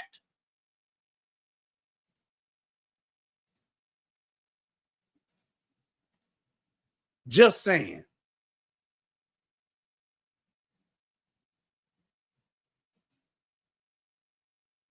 I'm just saying, where is the vitriol for that? Why would you be funding illegal aliens and not fund the programs that keep the city safe? $800 million that he has taken away from violence prevention. And you had 1.2 billion. So you actually had 800 million that you could have put towards that. And then you could have took the other 400,000 from the 1.2 billion you fucked off with, and you still could have had money left over. 400 million plus 800 million is 1.2 billion. You could have took that money and funded all the shit you just talked about and just said, and still had 400 million left over. But you said, no, we're going to give this to the migrants and to all of the motherfuckers. And here's the thing. He put money in migrants' hands, and he's also putting money in his folks' hands that get over from bringing the services to the migrants. Yeah, all right. $800 million that he placed in the pockets of big corporations and the ultra-rich at the expense of our overall safety. Again, reducing the ATF budget by 30%. The entity of government that we work with at the federal level to remove illegal weapons off the streets of Chicago. And we know that. How can you guarantee that? He says, I'm mad. Did I skip college? Well, why would I be mad? I don't know what you're saying as far as I'm mad. I don't know what I'm mad about. Because I didn't agree with you and say that he's from Kenya and you can't even prove it. Why can't you just do that? At the present time, he's got the lowest mayor rating ever. He does, dude. He's terrible. Workers' right, we got exactly. Knowing what the people are here for. You know why these people are here, what they want to talk about. What's up is Wilbur. I don't know what that means. Brian, these judges continue to let repeat offenders play. Yep, you're right. Then Laurice, you're trying to get kicked out. I don't know what Laurice's problem is. It's like, why would I be mad? I don't see where I've gotten mad. I just called him out on this shit like you making accusations. Why would you make an accusation that you can't prove? I don't understand that part. Like, what is that about? Why would we waste time with that when we can't prove it? Of the police dog by the officer, I think it was in Atlanta. Send that to me, Malik. Send that to me and I can take a look at it. Brian, if you was the mayor, what would you know? What would you know if you asked Trump for help? You party will not support you. That's the thing, though.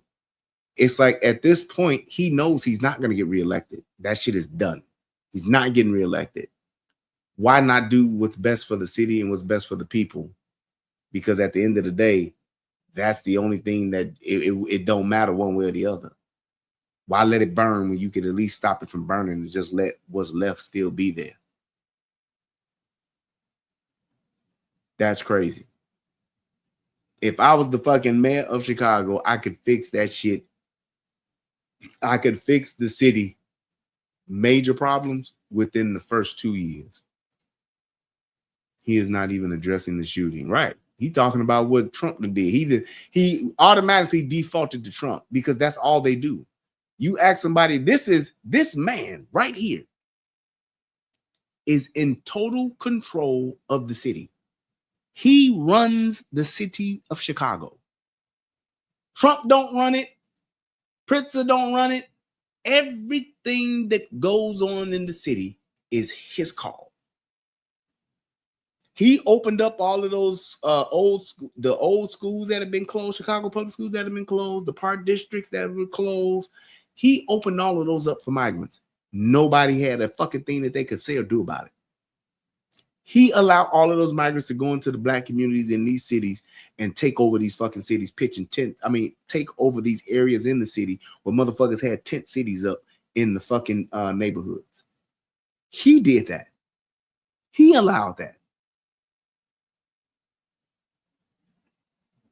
So it's like he's the one that he brought in his own staff. He got all these black women working for him. He got all these black folks working for him, and they ain't getting shit done. They just getting paid. Talking about we doing the work. Y'all ain't doing shit. Not with 40 people shot, 8 dead. Stop it. Like Island Coppin. Because you niggas is only down for the profit. That's all y'all doing. Said crack corn, don't care. Jimmy crack corn. 97% conviction rate across the country. Every plead guilty just to get out of jail. It's all time served sentence, suspended sentence. See, I don't even know about that, so that could be true. Unless useless, spineless mayor, nobody with common sense or conscience respects the guy. Yeah, exactly. The shit that he's done, it's unprecedented, bro. When there's no distinction between guilty and innocent, nobody actually goes to prison. The sooner you plead, the sooner you get released. There it is. A person not born in the U.S. can hold office of Senate, House of Representatives, but not the president. That's all I'm saying, man. That's all I'm saying. So if this dude, out of all of that time that this dude has been in office, you mean to tell me nobody could prove this? Man, stop. Stop. Whatever. Brian, you are the first brother I've heard say moot point. I think I spelled it wrong, but just want to get in a conversation to say the word too for some reason now. You wild as hell. Yeah, buddy. That's one of the words I learned from you know who used to say that? Tommy used to say that. And he used it correctly. And it's like he's one of the people that I've actually heard like say the word and say it correctly and correct people where they didn't say it correctly. So I took lead on that. I took his lead on that and made sure that I always use it and pronounced it the correct way. Because you can still mean it and use it in the right context, but if you pronounce it wrong, then that's a problem too.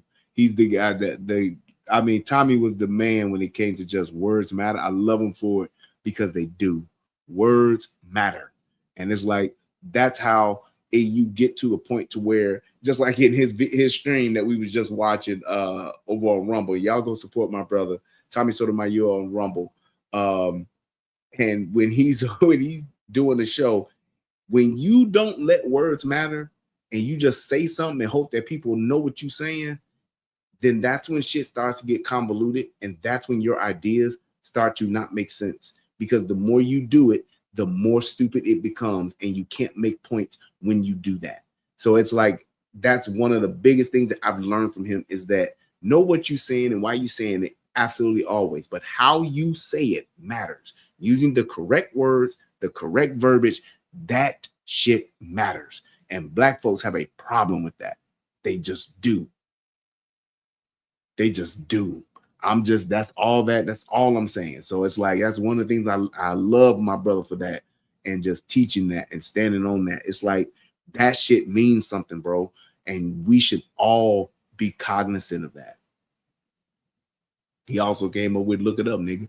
That when you don't know a word, I'll be the first one to ask, hey, what does that word mean? Hey, I never heard that word before. It matters. And it helps you to be able to communicate better and to relate better with each other when you can actually know what somebody is saying and know the words that they're saying and why they're using it, and the person who's saying it and using the words are doing it correctly. So being in the Epstein files could be as little as being mentioned by Epstein. Yes. And the FBI has said that. That's why they said all of those things about the files. And yeah, we got a lot of stuff in the files, but incriminating evidence? Where? How? If I don't have that, all we doing is talking. Epstein could literally have put in an email. He could have just said on a recording your name, and you are at that point technically in the files. He could have sent an email inviting you to the island. Whether you win or not wouldn't matter. You're in the files. He could have sent an email to you saying, hey, man, good seeing you over in Las Vegas, man, last week, man. It was good. Hope I get to see you again soon. Or have you come out and hang out. You in the files. Ain't did shit. Ain't went nowhere. Ain't did. You in the files now. So what does that mean? That you a pedophile? Pedophile sent you an email and put your name in it. Pedophile was doing recording. Somebody asked, like, hey, do you know this guy? Oh, yeah, I met Brian. I met Brian a couple times in California. Now I'm in the file, so now I'm a pedophile and I got to go to jail. How? But that's what motherfuckers have done with this shit. Mind you, the whole thing about how niggas are saying now, man, they covering all that shit up to protect Trump. Mind you, the Epstein files came to light when fucking Biden and them had the shits too. And they didn't do a goddamn thing with it. And you know why? Because the majority of the people that have done anything incriminating in the Epstein files, they're all fucking liberal Democrats. And they don't want to pull that thread because it's going to unravel a bunch of shit. Bill Clinton, Bill Gates. Why go there?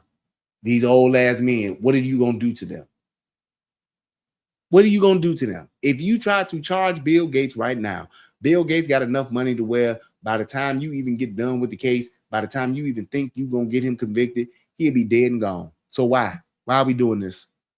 Same thing with Bill Clinton. Why are we doing this? And that's just what it is. As unfortunate as the situation that occurred is, and as unfortunate as it happened, hey, man, I get it. But the juice ain't even close to being worth the squeeze, which is why they ain't fucking with it. But anyway, Jeffrey had old holes on an island too. Yes, people, but everybody just reaching for stuff. That's all I'm saying. It ain't like this was just an island of children that this motherfucker was running. But that's the way they want to paint it. They want to make it like that. And like, man, get out of here with that shit, man. Come on, dude. That don't even make sense. What about the prince from Monaco? I don't know nothing about that. Calvin, you gotta educate me on that. Since the Epstein files is bad as people claim, there are sitting people in Congress. Yep, that's a fact. And the Senate that have done the same thing and worse. They use taxpayer money and pay off. Let's take it a step further, Lock G. Let's talk about how the people that are sitting in Congress and in the Senate that are already sex offenders that got records and they still ain't got canceled. They ain't went to jail. Let's talk about that part. All the motherfuckers that got DUIs and all that shit. Let's talk about that. That got fucking domestic violence convictions on their record. Some of the worst fucking criminals, some of the worst people that have committed crimes in our country are in our fucking Senate and House of Representatives. So stop playing with me. Y'all just want to pick and choose on who you like. Motherfucker you like is the motherfucker who you want to lock up. Butter biscuits, see how that works for you. Have no idea what that means. Nigga speak. That's exactly what that is. I agree with you, but what about those victims? What can you do about the victims? It's 450,000 children that got lost during the migration. Children These are people that we know are children. They allowed this.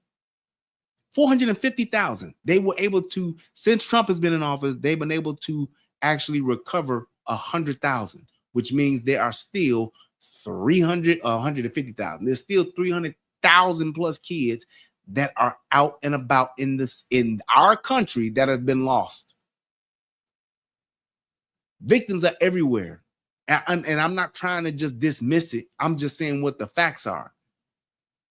I'm more concerned about these victims that are children that's out here lost right now, that are in who knows what situation that they're in, being taken advantage of and being abused, than I am about some motherfucking teenagers that was out at an island that was wanting to hoe with another bitch that went out there. I get it. And I'm not saying that they're not victims, but I'm saying I'm more concerned about a 7-year-old that got picked up and said somebody said that they was that person's relative and took them. I'm more concerned about getting that 7-year-old back than that motherfucking 16-year-old that went to the island. Because that motherfucker wasn't bound and gagged. That motherfucker, them girls weren't tied up. They weren't bound and gagged. They weren't chloroformed like in the movies. They weren't dragged, kicking and screaming and thrown into some white fucking rape van and taken to that island. I get so tired of people acting like motherfucking teenagers don't act like they want to be with grown men. And vice versa. I'm so tired of people acting like that shit don't occur. Not saying that what they did was wrong, is not wrong. I'm not saying that. But I would rather go after a little kid who's been taken against their will, or a little kid who actually don't know no better and is being forced to be in a situation, than some 15-year-old that wanted to get some money because they want to get a Gucci bag and they went over with this grown man to give him a massage. Or settle the case, but there's not the same outrage with the Epstein files. I didn't get all of that, but we'll keep it moving. Just saying. That there are at least 13 states across the country that has an office that is dedicated to reducing gun violence. The Biden administration established the first of its kind at the federal level. What I shout out to Dixon Designs. Continue to say, appreciate you. I think it's incumbent upon all of us to find ways in which we can. And see, and this is a part of the grift. So they talk about these gun violent reduction groups and these departments that reduce gun violence. And you know what, where the grift is and where the bullshit lies with that? They don't tell you how they're doing it. They don't tell you what the effect of it is done. They don't give you no real numbers. All it is a position where somebody's taking some funding and putting it in some motherfuckers' pockets that's making it seem like they're doing it. You don't see no videos of them actually doing this job that's reducing gun violence. You don't see none of the fruits of these trees for these departments. And that's why I call bullshit. That's exactly why I call bullshit on it, because you don't see it anywhere. Where are all of these anti-violence, all of these groups, all of these departments, and all of these cities that have been established and funded with taxpayer money to actually reduce gun violence? Where's the fruit of their labors? Where do we see it? What are they doing?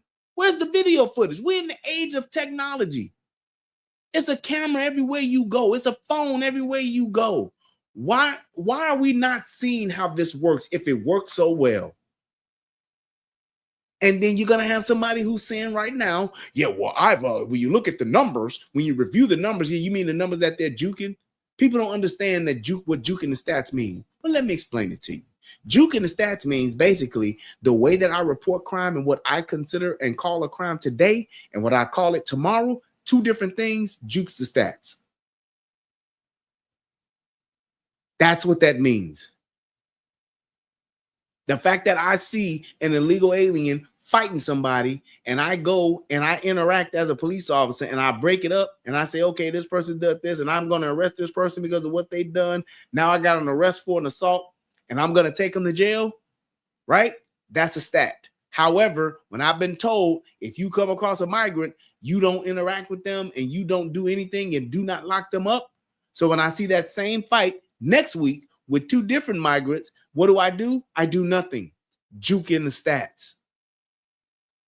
So that crime that I witnessed or that crime that I've been called to that I would normally process and normally take the person or the guilty party to jail with, I've been now mandated not to. That's how it looks like crime goes down. That's just one example. Let's keep it moving.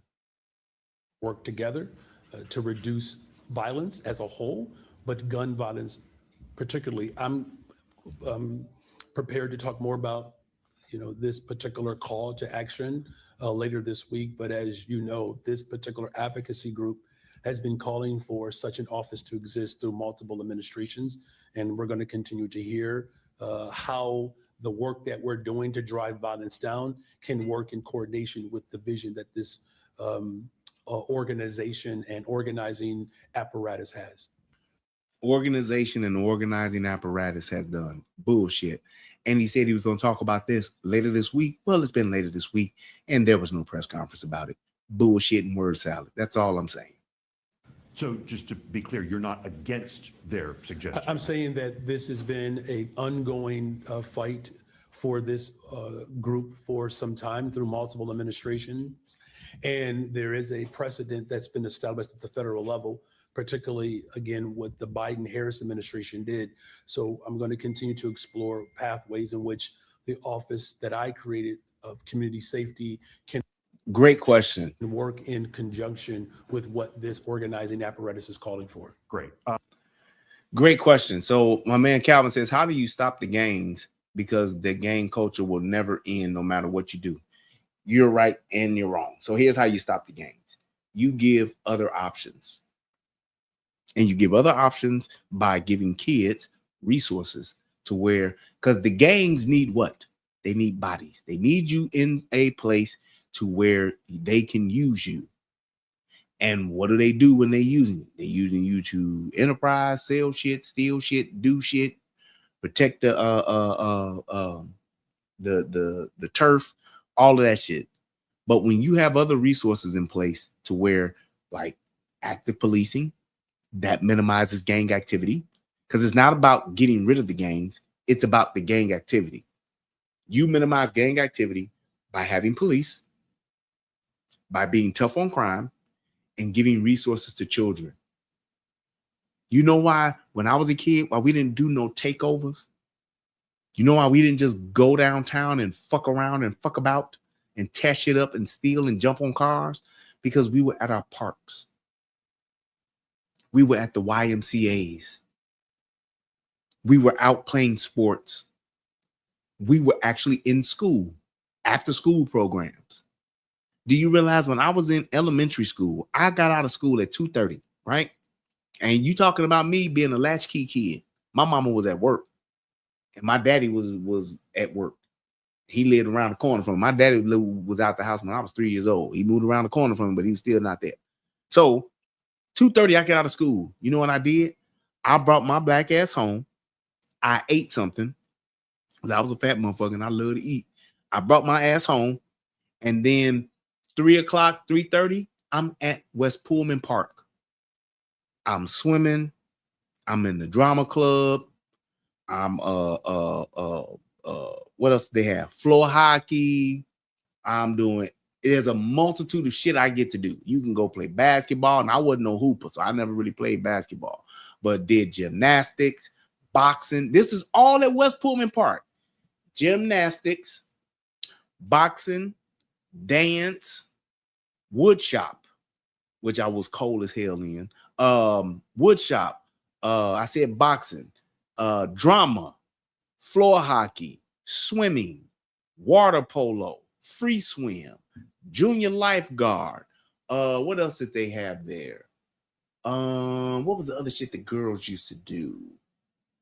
I want to say they had a sewing thing there, but I'm not sure. I ain't 100% on that, if they had sewing or not. I thought they did, but there was a multitude of things that we could do. Girls gym and boys gym. So the girls could play basketball. The girls did dance. The girls did all of that kind. They had it. We had gym shows where all of the different groups would come and do stuff, and you would do something in the gym show, whether you in a dance group, or whether you doing this. They got jazz. They had all kind of stuff, jazz, dance. They had a gym where you can go and work out and lift weights. They had classrooms, all that kind of stuff. It's a resource. So from 3 o'clock until the park closed at 9:30. From that time, 9 o'clock, 9:30, yeah, because like swim will be over at 9 o'clock. And then adult swim, right? Because adult swim, because free swim for the kids was from 3:30 to 4:30. And then from 5 o'clock to 7 o'clock was family swim. And then I think from 7 o'clock to 9 o'clock was adult swim. Or vice versa. Adult then family, whatever the case may be. So you could literally be at the pool the whole day. So by the time it's 9 o'clock, 9:30 when I'm leaving, because I didn't get dressed now and all that shit. It's 9:30, almost 10 o'clock. You know where I'm going now? Home. Because it ain't shit else left to do. I'm tired from all the activities that I've been doing, and I don't want to go run the streets. I want to go get me something to eat and go back home because I got school tomorrow. I go to wood shop the next day. I'm in wood shop from 3:30 all the way till 7 o'clock. That's what I'm doing. There were things to do. So when you got other things to do and other options and other resources in a safe space, and you got the police out there, because see, the police we had back in our day, them police didn't fuck around with you. You couldn't get up in no police face talking about you better not touch me, bitch. Fuck 12. You didn't get to do that. Grumpy and Smiley would ride around and be like, hey, man, we about to ride around in this block. By the time we come back around here, your ass better not be on this corner. Because they knew you don't hang out on the corner. You don't have no kids hanging out on the corner. Y'all better be on somebody's porch. 9 o'clock, nigga, please. Be fucking around hanging out on the corner? No, sir. Not in West Pullman. Not with Smiley and Grumpy. Not with Maniac. See, my cop, that's my police officer's name. Wasn't no officer friendly. We had a cop named Maniac, nigga. So it's like those are the kind of things that eliminates the gang culture. And yes, you still gonna have somebody that's gonna get in the gang. Absolutely. But the greater majority of your kids, when they got something to do and somewhere to be, and it's safe, they got something to eat, you can keep those kids off the street. We had midnight basketball leagues. So that means at 10 o'clock, what the kids doing? They playing basketball. The young people, they playing basketball in the gym. We had a midnight basketball league for the old niggas. So them old niggas, they love playing basketball, and they had an audience in the crowd because motherfuckers would come up there. Police would be up there to make sure no bullshit going on, but also the gang members would be like, hey, man, look, y'all the fours and we the GDs, but we can play this game. We can hoop. Ain't no bullshit afterwards. You go home, we go home, and it's all good. Wasn't no hanging out after you left because motherfuckers know what happened when you hang out. Nope, take your ass home, take y'all ass home. Get the fuck off the park ground. That's how you stop it.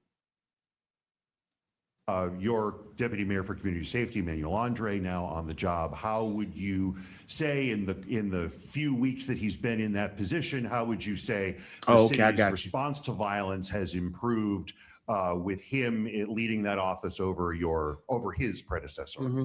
Well, I'm leading the efforts to build the safest, most affordable big city in America. Much like all of my deputy mayors. I'm all of my deputy mayors, and I think one or two of them just got fired because they just wasn't with the bullshit. But all I'm saying is he's not being successful, and he's still fucking going down this path because he don't give a shit. Always in constant communication with them. Their job ultimately is to carry out my vision, and what I am grateful for is that we have strong public servants that recognize their role in building the safest, most affordable big city in America. Mayor Johnson, last week I sat in this very seat and I warned you that Juneteenth is historically one of the most violent days for whatever reason in the city of Chicago. You dismissed that. I asked you if Donald Trump, the president. And look, I'm going to say this about the Epstein thing and then I'm done with it. Mr. Breadman made a great point, and I'm going to agree with you. I believe that they all are. They all know that the fuck shit that done went on, that everybody done did something with it. And if it's not them specifically, it's somebody that they know that they're friends with and that they are protected. So at the end of the day, what can you do with that?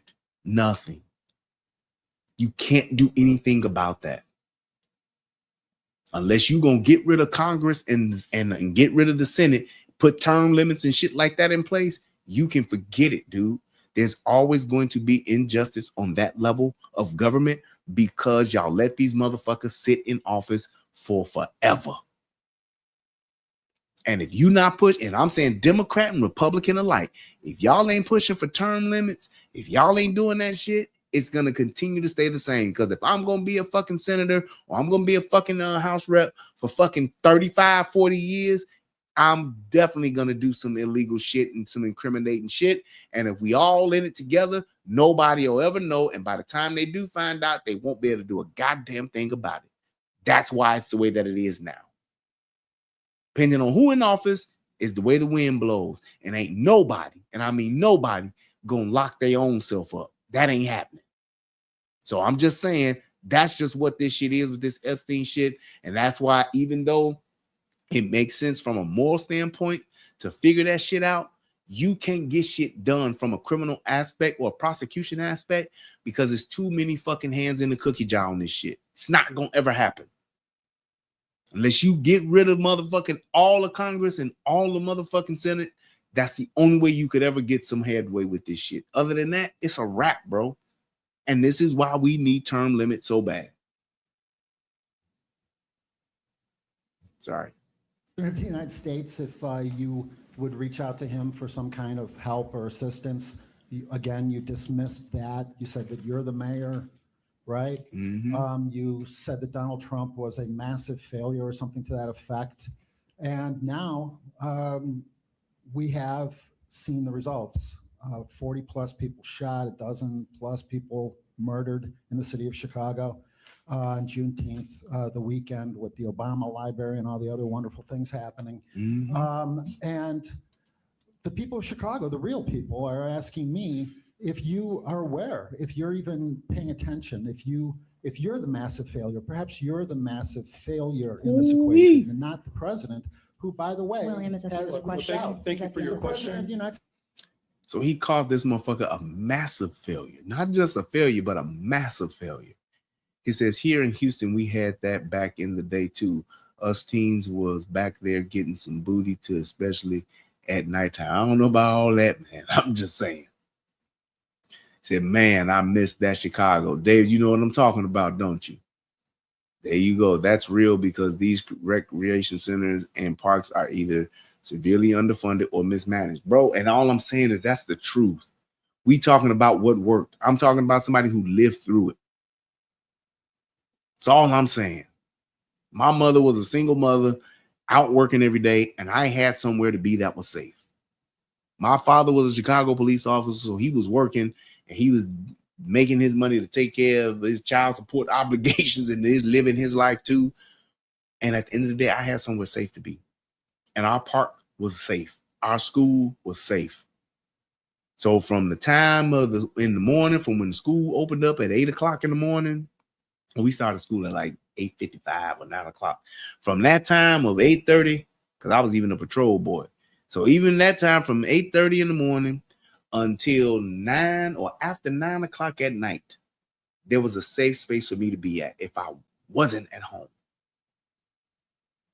I ain't even talking about the integrity on our block. I ain't even talking about how safe our block was. I'm just saying if I did not want to be on my block, I had two places that I could actually be that were safe. And not to mention the YMCA as well, but that was a little far from us. But it was still someplace safe that we could be and go to. How many of those are around now? Why did we divest from that? Why did they fire all of the Chicago Park District workers? Why did they close all of the Chicago Park districts? But you can fund $1.2 billion for migrants? Get the fuck out my face, man. I ain't trying to hear that shit. That's all I'm saying. Talking about wraparound services and all this bullshit he talking now, dude. It's nonsense. City of Chicago owns an unbelievable amount of real estate. They could do whatever the fuck they want to do with that property there. And you know what they did with it? Nothing until the migrants came and they opened all that shit up for them. Stop playing with me.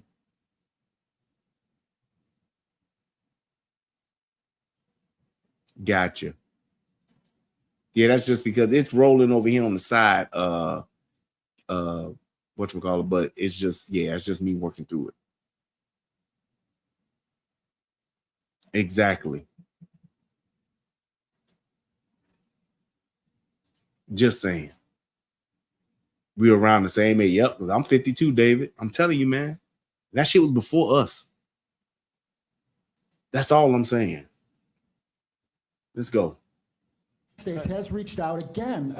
Well, thank you for your question. Donald Trump has said he's willing to help. What Will you're you asking, at long last accept his support? I appreciate you Well, if you taking could some let me time. ask the question, I'd be You willing. have. You said Okay. that real Will you people of accept his help Chicago. now? Well, you asked two questions. Then. No. Your first question was, just want to make sure that I'm repeating what you said. Okay. Your do my first best. question was centered around, and it's a very lousy attempt of what you're trying to conflate. But your first question was Now he's essentially around who takes responsibility, right? And then your Right. second question is the help that's needed from the federal government. So I'll answer both of them. And so, look, it's very clear that as it relates to community safety, that the President of the United States of America has done nothing to help secure safe communities across this country. He's done nothing to do that. In fact, if you look specifically at his so-called Black agenda, he has not delivered on one promise. You can't say that. So all I'm saying is this, and I've never seen this before. When and why would the responsibility of a city and the safety thereof, that city, be the president's responsibility? Responsibility. Not saying he can't assist, but the responsibility. And then you're going to make it my responsibility, but then you're going to tell me how I got to be responsible for it, as far as me just sending you a bunch of money that you want. That's essentially what his argument is. So you basically going to tell me, well, this is what you need to be doing. You are responsible for the city and the safety thereof, my city. And you don't need to send no troops or tell me what needs to be done. No, you just need to open up your checkbook and give me the money to spend. A motherfucker who has never secured a city before, a motherfucker who knows nothing about crime, a motherfucker who has no background, no history, no evidence of knowing anything about the streets and how to solve crime. I'm just supposed to give you a fuck ton of money to figure it out. You tell me what universe that makes sense in. There's no way possible. Me being, if I was the president of the United States, I wouldn't give Brandon Johnson $100 because I don't know what the fuck he's gonna do with it. No way. If he don't have some shit that I can actually go and audit and verify, there's no fucking way I would give this motherfucker 10 cents or $1. Because you know what he's going to do with it? He's going to go buy a fucking desk for 70 grand. That's what the fuck he's going to do with the money. I'm sorry. He's going to go buy a desk for his wife that's $70,000. That's what he does with city taxpayer money. So I know what the fuck he would do with government, federal funds. That trucker sound. I wonder if that shit even work. Trucker, see, I'm gonna see if it work real quick. Give me 2 seconds. Let me see what happens. I wonder if y'all can even hear that. Y'all tell me if y'all can hear this, because I don't hear nothing. I'm just saying. I just hit a bomb drop and I hit an air horn. Y'all let me know if y'all heard something. I don't even think that shit works anymore. I got to redo that. But I'm just saying, right, and a $300 haircut. Who the fuck gets their haircut for $300? You got a fucking mohawk, bro. Like, stop playing with me. Stop playing with me. Yep, I've said that for years, since this whole shit started with COVID. But let's hear what you got to say now. you believe in creating safe communities and then literally undermine all of the efforts that create safer communities. That's why he's a failure. It's not just he's just a failure. He is a. Where's his track record to prove this? Undermining programs that make communities safe. Where's his evidence of this? Show me the money. Show me the stats. Show me something to where a particular city spent this much on this type of program, and that program then brought crime down to this level or these numbers. Show me that. You would think if somebody had that evidence that they would be plastering it everywhere. Like how Donald Trump have his charts and all that shit. You would think if he knew this and could prove this that he would, but he can't. He's just talking and just want people to give him money, and then he's gonna say we working on it. It's a fucking scam. He's a doty individual, right? And he's so fake. Because he's a of doty. that, Okay. To answer your first question, the responsibility, of course, is on all of us. Here's a responsibility that I continue to take. Driving a community safety plan that removes guns from the streets of Chicago, driving a community safety plan that actually invests in the communities that this president refuses to invest in, driving a community safety plan that ensures that our local police department has the tools that they need to ultimately hold people accountable is why we have seen positive trends. Now, of course, there's more work to be done. That work is not going to be accomplished through social media.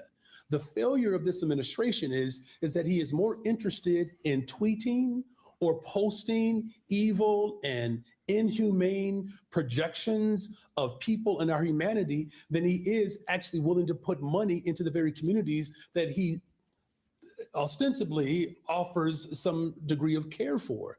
But the fact of the matter is this: there's no administration in this city that has contributed more to keeping people safe. Is there more work to be done? Absolutely. Has this president undermined our work? He most certainly has. Again, this is an individual that is more interested in removing voting rights protections. He's more interested. There we go. All I'm saying is this. If he could prove what he's saying, it would mean so much more. He's literally just talking, making shit up, posting evil. What the fuck does that mean? Posting evil. I don't understand what that is.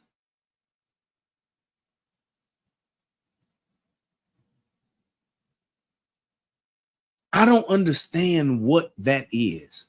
What is posting evil and undermining programs?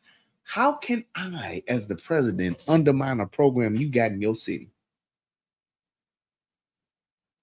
And that's the whole thing. He just wants he wants the government to just get, and this, and I'm gonna say this to his point, because it ain't just him.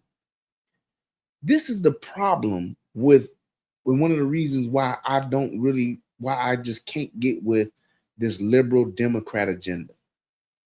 Because essentially you just want me to give you money and you do with it what you think is best. And it ain't your money.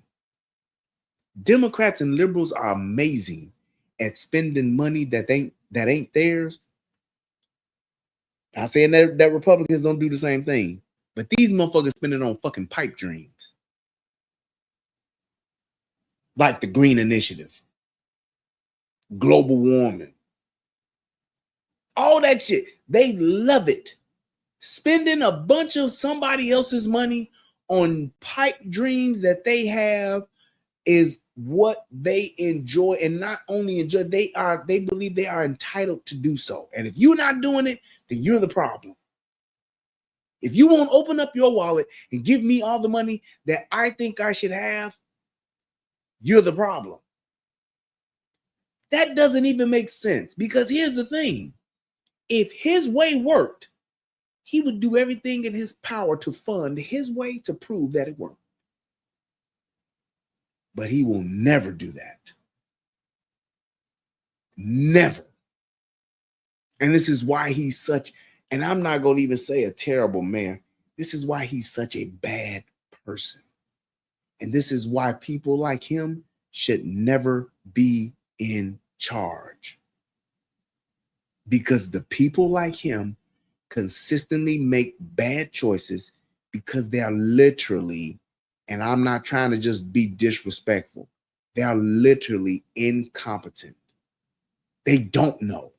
They don't have a clue as to how to figure it out. So all they're doing is just making up shit and having these fucking pipe dreams, thinking that that is the way. And the one thing they don't fail at is enriching themselves.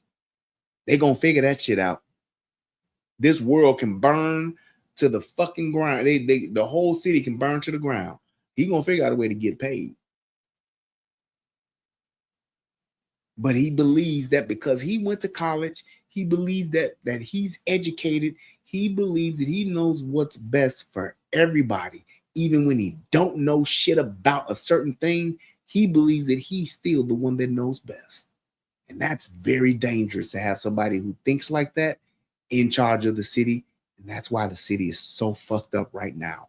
And it's going to get worse before it even gets attempts to start getting better. And calling for investigations or reducing the ability to investigate civil rights violations, right? Why would I be worried about civil rights violations when I just had 40 people shot and 8 dead? Why do I care about that right now? Civil rights violations? Are you serious? Civil rights violations. 40 shot, 8 dead. Civil rights violations. All right. It's not just simply about his abject failure. It's about his overwhelming interest in coordinating the upward transfer of wealth into the hands of the ultra rich at the expense of everyday people. That's what he has failed to do because, well, that's what he has done. His failure, of course, is in defunding the very efforts that ultimately can keep people safe. Thank you, William. Question. Thank you. Question is simply this. So fuck the fact that the police are 2,000 officers down. Fuck that shit. That don't mean nothing. Do you realize that his entire answer was about Donald Trump making it his fault? 40 people shot, 8 dead, Donald Trump's fault. The president of the United States is at fault for this. So whose fault was it when Obama was the president? Whose fault was it when Biden was the president? Same shit been happening. This ain't just started happening when Trump got in office. This has been happening before Trump got in office. Whose fault was it then? And this is why I say this dude is just not a good human, man. Because he's okay with this. He's okay making this and lying to the people trying to make it Trump's fault. You've already asked 2 questions. You've asked 2 questions. Nope. Nope. You asked 2 questions. You say that incarcerating violent repeat offenders is some kind of race. You can talk as long as you want. You've asked your 2 questions already, and I've answered both of them. You interrupt. No, you've asked 2 questions. I also have civil rights. I have freedom of speech. I have freedom. Well, you can just free yourself on out of here because I'm not answering. You can free yourself on out of here. You've already asked 2 questions, and your time is done. So go ahead. Finish. The United States, the city of Chicago is down 2,000 police officers under your administration, and yet you have 150 some police officers on your security detail. If Chicago is so safe, why not release some of those police officers back onto the streets where they can help real Chicagoans? You're done. Thank you. Jake. You're done. Thank you. And that's exactly how he leaves. Department. Why do you think this is needed? Is there a capacity issue now in the Office of Community Safety, or is this an effort to lock in anti-violence efforts that might not stick if you don't win this office again? Well, if you're asking me if my decisions are politically motivated, they're not. They're not. And look, I understand why people would believe that a politician would speak of their own interests. My interest is building the safest, most affordable big city in America. In terms of our evolution of government, I think that is the nature of public service. So here's the thing, and I hope that people can understand this. The fact that he can't articulate that, it's like a used car salesman. I'm going to tell you how good of a car this is just because it's on my lot. And I'm not going to tell you why. I'm just going to tell you that's a really good car. It sounds good. We can start it up. And then if you buy it, and if you have any problems, I'm going to take care of you, no problem. Then you buy the car. Turns out to be a lemon. And there's only so much that they're going to cover to fix the car. Or they tell you, well, you bought it as is. This is what it is. You got to get it fixed. He's selling you something that he can't even articulate. I'm going to make Chicago the biggest, safest, most affordable city in the world. Great. How? What tangible, actionable plan do you have that I can clearly see how this works and that it has worked to where I could believe it? If I tell you I can do something and I can't show you from a precedent from a previous time I've done it, or I can't specifically tell you how I'm going to do it, don't you believe shit I'm saying? You shouldn't believe shit somebody's telling you if they can't show you where they've done it before, and then they can't walk you through exactly how it gets done to show you actionables, not talking points, actionables on how to do something. And this is what these motherfucking Democrats do. This is what these liberals do when they just tell you the shit that you want to hear. And I understand that as much as you may want to believe it, you got to be smart enough to say, well, all right, man, I want to believe this. So can you please show me? Not, well, just give me the money and then I'll let you know. No, show me. Where have you done this before? Tell me what's not biggest. Tell me what small city Brandon Johnson has made the safest and most affordable in the country, in the state. He hasn't. He's never done it before. So how would he be able, just by logic, how would this man be able to do this and he's never done it anywhere else before? He can't tell you, hey, I'm pretty much doing what I did over in Alsip. I'm doing the same thing here. Hey, man, that same thing I did over in Harvey, I'm going to do the same thing here, just on a larger scale. I know how this works. I know how to get this done. I just need you all to trust in what I'm doing, and you'll see the results. He's never done it before. Now, all of a sudden, this dude knows how to fucking make the third largest city in the fucking country. He knows how to make it safe and affordable. You tell me how. And this is the problem. This is the problem with us, because we believe that bull. Well, no, y'all believe that bullshit. The answers that I have can only be strengthened when other people are invited into the process to actually come up with solutions from a more collective response. Look, he said come up with it, so he don't even have the shit together. Y'all heard that, right? He don't even have the shit together. He don't even have it figured out. He's telling you, I gotta still get other people involved to figure it out. To actually come up with solutions from a more collective response. The answers that I have can only be strengthened when other people are invited into the process to actually come up with solutions from a more collective response. So he don't even know if his answer is going to work.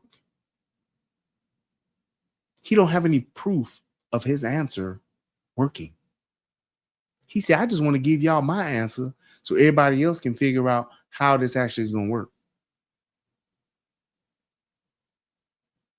Absolutely not, Jesse Huff. This dude will not get reelected. He's done. He's done just like Lori Lightfoot was done. The thing is going to be who the next person is that gets in there. Shout out to my man, William Washington. Thank you, man. I appreciate that, brother. That super chat donation. Thank you, sir. Much appreciated. So that's letting you know the level of incompetence that this man has. He don't even know if the shit he's suggesting is working. He's leaning for other people to figure his shit out. Look, do I believe that we have done some incredible work through our collaborative efforts? Absolutely. Is that work complete? It's not. Right. And your office has made several efforts, or in the city council recently, on VGTs. I'm curious why you have been generally supportive of sweepstakes gambling machines. Those are already existent. They don't have much oversight. They're especially in Black and Latino neighborhoods and pulling money out of them. Why not oppose those? Well, look, the concerns that we have raised around VGTs are legitimate, right? And having a hearing, which I believe is going to take place tomorrow, if I'm not mistaken, that's necessary. I mean, look, there is certain activity that I don't necessarily engage in. I don't drink, right? And I do know that through liquor tax, we actually generate revenue. This idea that certain activity requires special judgment because of what it does, I try not to walk in any level of condemnation. So just because there's something that I may not particularly engage in doesn't mean that that my particular standard should be the utilizing force to determine whether or not a particular form of gambling or anything else should be permitted.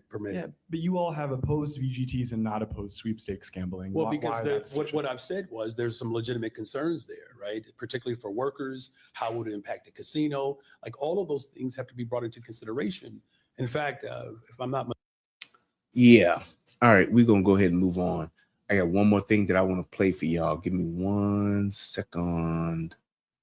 And then we should be able to wrap this up. But I just wanted to make sure, man, that I was able to just show how much of just ignorance that this man has. He literally don't know. States if he don't know shit. And it's like that to me is so problematic that you have somebody who is in that type of position that don't know what the hell they're doing. And it's like people are okay with that, and y'all have voted that in. And all I'm saying is, not even to his point, but why would y'all vote for somebody who literally the end of slavery don't have the experience? And not saying experience, because how many people, and just so I can make sure I'm articulating myself properly, not saying that you got to have experience as a mayor. Not to say that you have to have experience as a senator or as a representative, whatever the case may be. I'm not saying that.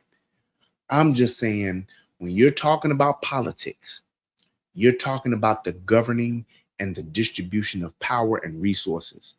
Why would you not have somebody who has some type of business acumen to do that, as opposed to somebody who is literally in an environment and have been in a career where that is not a part of what it is they do? A teacher doesn't have business acumen. A teacher does not have resource allocation and management skills. They literally teach. They take a certain piece of curriculum out of a book or out of whatever it is that they're using as a resource to teach, and they educate and impart that information into another group, into the group. That's it. That's all I'm saying. All right, this last thing here is I just want to give you a taste of what Stephen A had to say about this, because I thought it was pretty good. So I'm gonna play that for you in 1 second. Is this it? Nope. Dang it. There we go. All right, here we go. In the United States. That's what Juneteenth is. Juneteenth, June 19th. Emancipation Proclamation, issued by Abraham Lincoln in January of 1863. Oh, wait a minute. Hold on. Let me go back. And we're not hearing anything. Why is that? I bring up Juneteenth, ladies and gentlemen. On Juneteenth, because he put his hands on me, so I did it. Yeah. According to the reports. From here. I'll be right. We've got people all over the place going off, talking about police officers, talking about the court system, talking about the inequity within our legal system, et cetera, et cetera. But 39 people get shot on Juneteenth. 6 are killed. And we're not hearing anything. Why is that? I bring up Juneteenth, ladies and gentlemen, to remind you what Juneteenth is. It's a U.S. holiday that commemorates the end of slavery in the United States. That's what Juneteenth is. Juneteenth, June 19th, Emancipation Proclamation issued by Abraham Lincoln in January of 1863.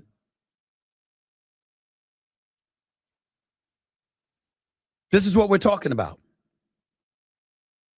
June 19th, 1865, 2 years ago, Union General, reading from here, Union General Gordon Granger arrived in Galveston, Texas, and announced that enslaved people in Texas were free. This date is what became known as Juneteenth. You know how as black folks, we sit up there and we talk about it's Malcolm X Boulevard, it's Martin Luther King Boulevard, and that's usually where violence takes place? That's what they're saying about Juneteenth right now. 39 people shot. 6 killed. And what are we saying? You got more people arguing about Carmelo Anthony than this. And I'm not getting into, oh, you know what? It's black on black. Wait a minute. White people kill white people. Hispanics kill Hispanics. The people you live with, the people you live amongst, the people you live around, that's where violence usually take place amongst one another. I know that. I don't care about that. I care about us, our community right now, as it pertains to this subject. What we gonna do, peoples? I'm talking to black people. What we gonna do? Barack Obama had his presidential center opened this past Friday. We all celebrating it. And we got nothing to say about 39 black folks, 39 people rather getting shot, 6 fatally. How about this? Let me read some numbers to you because I think it's important. It's only right.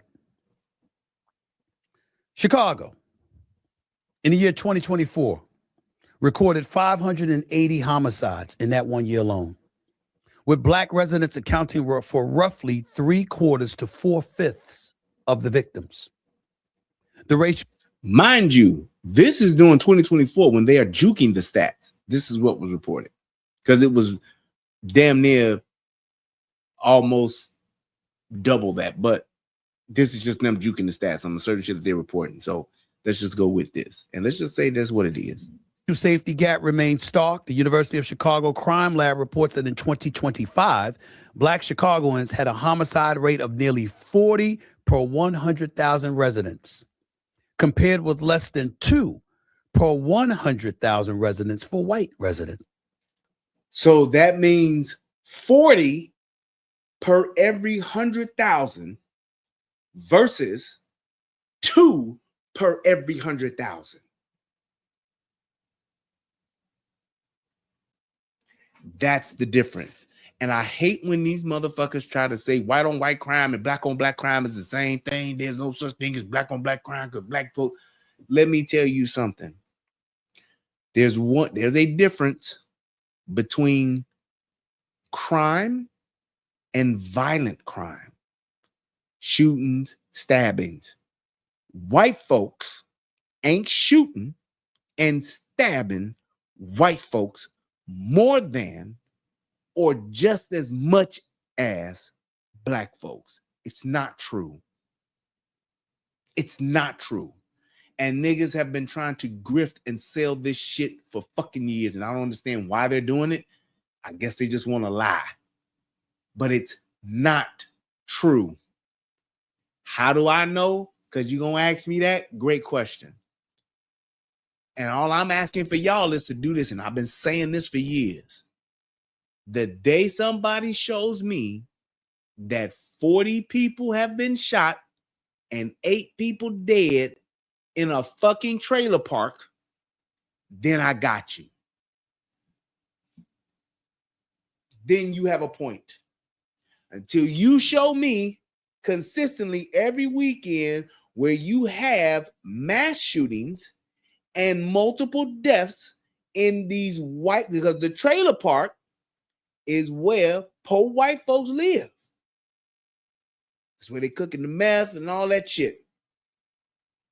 Trailer parks is where that's low income white housing. Till you show me that trailer park, or just show me the white neighborhood where it's multiple shootings and multiple deaths consistently over weekends, then we can have a conversation. Until then, shut the fuck up, because I know I'm right.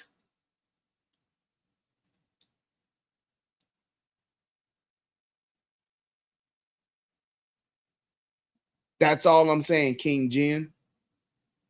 To your point, y'all watch what happened next week. Mark my words that I'm going to be right back doing a show the week after the 4th of July weekend, talking about how many niggas done got shot, how many niggas done got killed in Chicago. I promise you that shit's about to happen.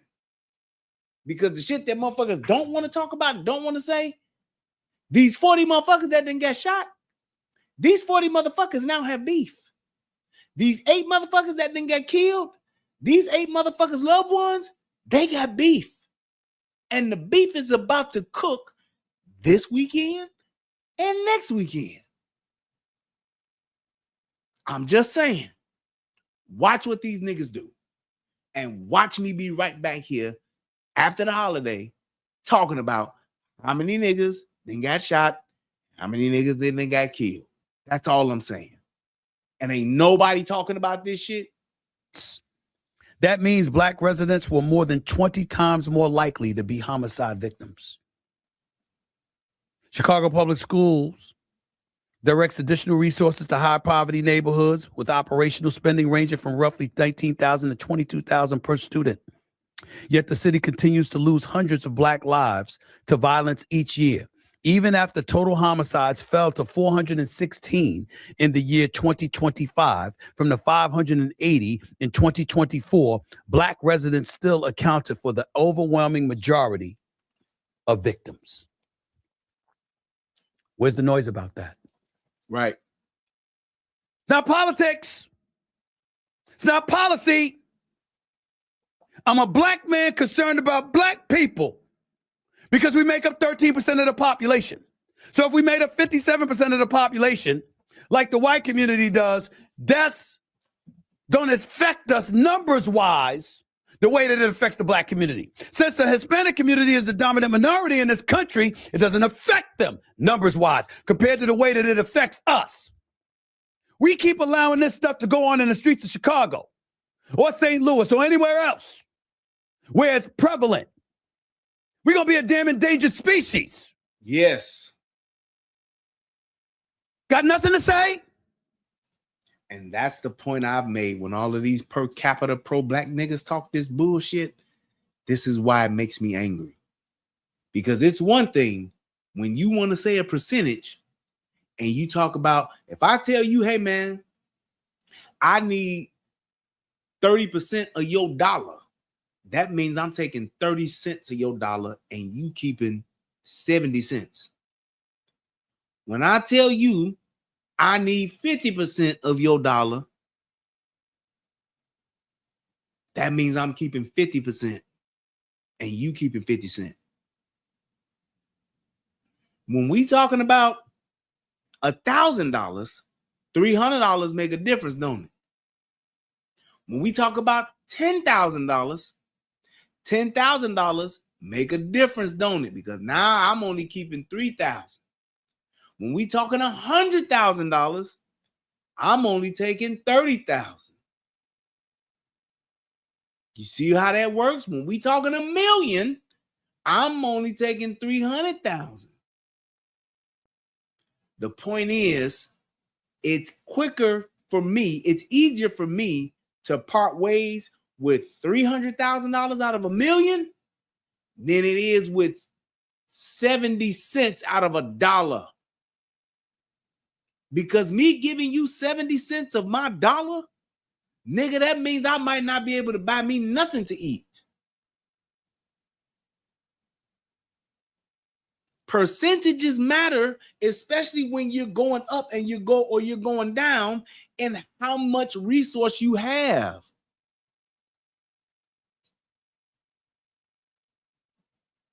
If I got $10 million and somebody takes $3 million away from me, that's a lot of fucking money, and I get it.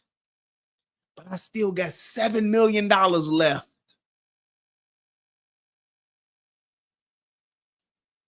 So when you're talking about a population of 13%, half of that, more than half of that being women, you're talking about 6% of that being men. And you're talking about taking how much of those lives away? That's why he said what he said about we becoming an endangered species, because it's black men that's suffering this shit the most.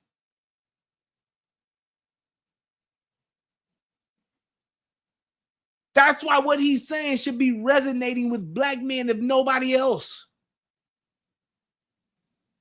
I'm very sorry about Carmelo Anthony. I don't like the fact that he got 35 years.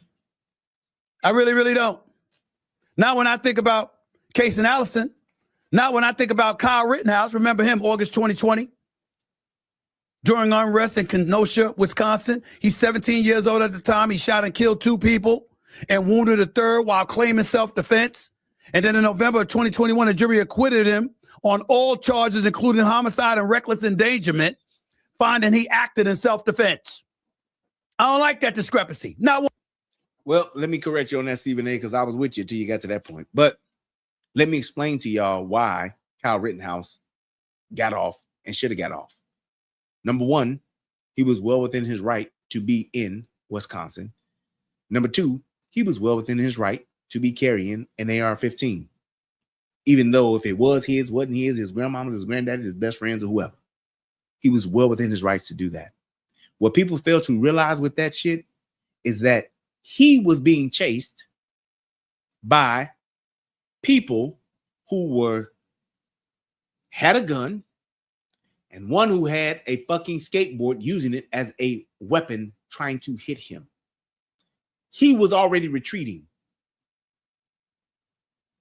And here's the thing.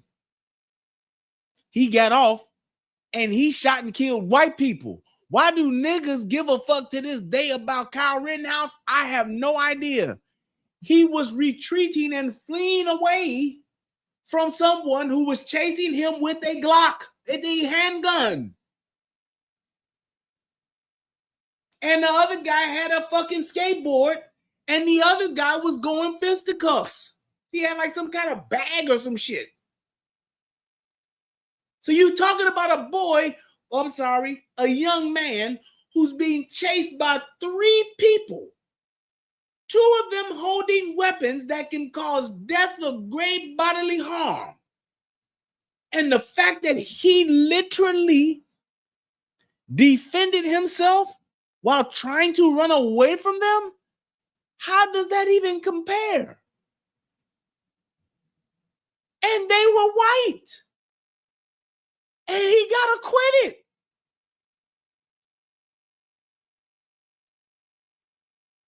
What the fuck is wrong with niggas? I don't understand this.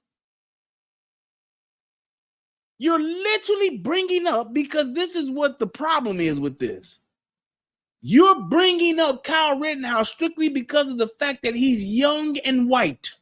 The circumstances of his shooting, the circumstances of him actually shooting somebody, you're bringing that up because he's young and white versus someone who is young and black who actually murdered somebody with a knife by stabbing them in the heart because he was asked to leave a tent that was not his and that he did not have a right to be in. Over 15 times was asked to leave and he wouldn't.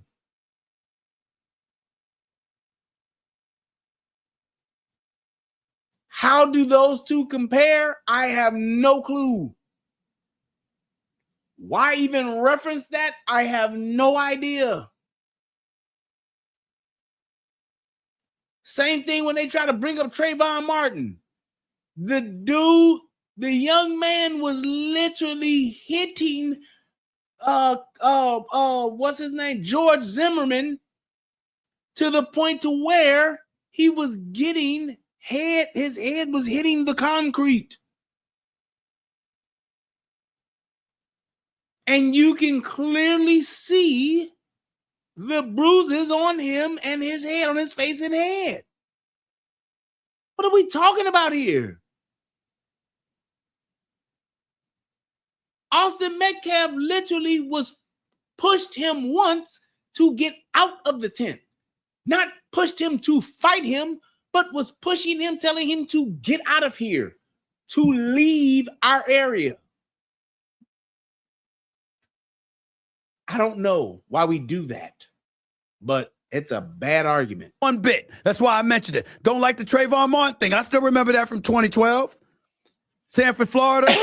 Neighborhood watch volunteer George Zimmerman fatally shot. Trayvon Martin, he was 17 years old, who was unarmed and walking home. After a confrontation, Zimmerman claimed self-defense, got acquitted of second-degree murder and manslaughter. You think I forgot that?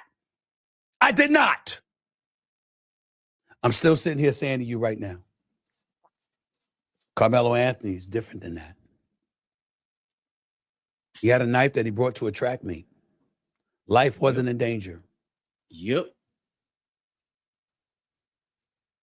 And he said, put your hands on me and see what happens.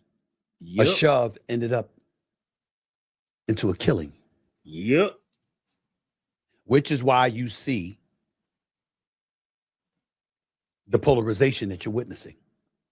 Because on one hand, you have somebody like a Dr. Umar Johnson, who, by the way, is highly intelligent, by the way, Officer Tatum. I'm not going to call him names and disrespect the man like that. Please. I just... Fucking Umar Johnson, whether intelligent or not intelligent, he's a fucking liar. He makes shit up consistently and is he's just a fucking liar. This man got a school that ain't nobody enrolled in, that everybody done gave over $500,000 to, and he still ain't got a fucking student in a classroom. He's a fucking liar and a fucking scam artist. Plain and simple. If he's smart enough to pull that off, yeah, I guess so. I guess he's not stupid. But the shit that he says, he is notorious for lying. That's all the fuck he does. He was the one that says Austin Metcalf fell onto Trayvon's knife, while 20 other motherfuckers said no. Not Trayvon, but Carmelo Anthony stabbed him. How the fuck do I fall on somebody's knife and you call that a stab? No, that's not how that works. A stab means that I stabbed you.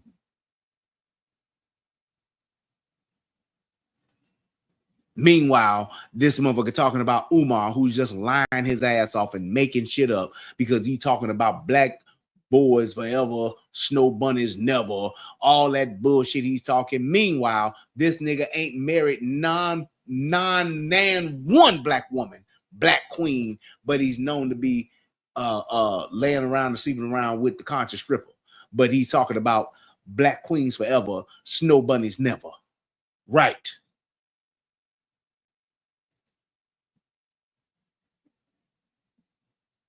Right. The nigga who's trying to tell me to marry the black queen ain't got one himself. Ain't had one himself. This motherfucker ain't even smart enough to get married again, did divorce and say, hey, at least I tried. He ain't even done that. He's just walking right here talking about black queens forever, snow bunnies never. Meanwhile, he's fucking hoes. Man, what the fuck ever. I ain't got time for this shit. Don't understand why he's going this route. But it is fair to show what he had to say in both of these videos and Officer Tatum's response to both of these videos. Play that for us, please. There we go. I'm going to leave that there because that's a whole nother conversation. But no, I want y'all to see his lie. Listen to this lie. I want you to see how white supremacy operates behind the scenes. You can't challenge the grand jury, Loon, because you don't even know who they are. Right. So the people who decided this 17-year-old would be charged with murder are complete secrets. And you and I both know they all white. Are you with me? So first, deal with the grand jury. They all secrets, but you and I both know that they white. Did I not just say that this nigga's a fucking liar, dude? Why would you say that? They are all secrets, and we don't know who these people are, but we do know that they all white. He hadn't even been running his mouth 30 seconds, and that's what this nigga says. He makes shit up and lies. He's a fucking scam artist. Him being charged with murder was a crime in and of itself. So what do you say about the Let me event? give you one more. You're moving too fast. Go ahead. Hold on. In Texas, if you're 17, you're automatically tried as an adult. Grand jury had no control over that. Are you with me? Yes. He was 17. He's automatically tried as an adult, but he doesn't automatically have to be indicted with murder. That could have been aggravated, right? Manslaughter. Right. There's a whole list of crimes that could have went with So him. you're saying he should have been charged, just not with Time out.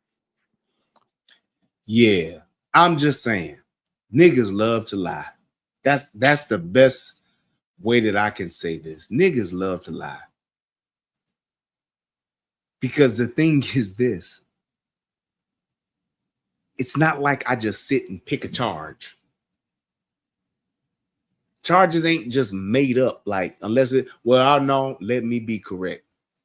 The only made up charge where a motherfucker can just make some shit up and your ass be guilty is a fucking RICO. A RICO, in my opinion, is probably the worst charge ever. It is truly a unjust charge. I don't know how the fuck they have established the RICO Act and all that shit, but a RICO charge is bullshit. That's just some hearsay. But for this motherfucker to just be able to say a charge is just made up, that's not how that works. There are certain aspects of a crime that indicate what the charge or the appropriate charge should be. Based on the evidence of the crime, those things are what determines the level of a charge and what it is. It's not just somebody makes it up and says, I'm going to charge them with this. They have to actually, in a grand jury, explain why they are doing that and what that charge entails and how they made that charge to be the appropriate one that they are seeking the grand jury to indict them. Just saying. I'm just saying. They ain't like they just got a fucking pinwheel that they spin and throw darts and say, yep, there it is. It's that one. That's not how that works. And I'm just saying like this, man. We have got to get to the point, if you're talking about just how to wrap this up and just come up with, hey, man, how do we fix this? How do we get better? We have got to stop with the lies, and we have got to stop not listening and not accepting truth tellers. Those of us that are telling the truth, man, if we don't open up our ears and incline our ears to these people that are telling the truth, then where are we? That means we can be misled and can be led astray for anything. It has to stop.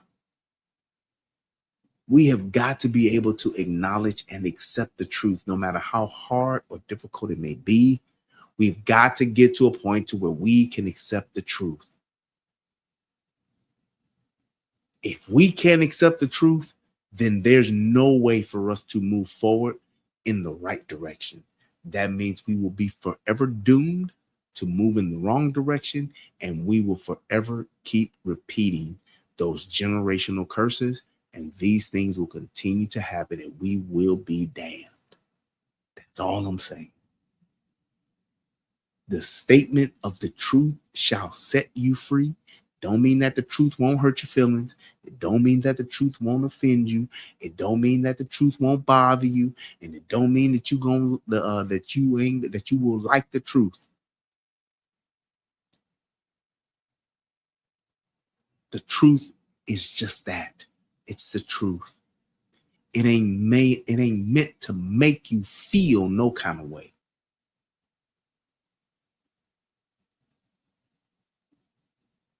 It's just not. Truth should lead you to action, one way or the other.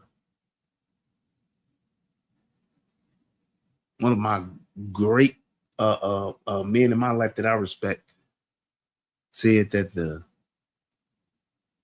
offend me to good works.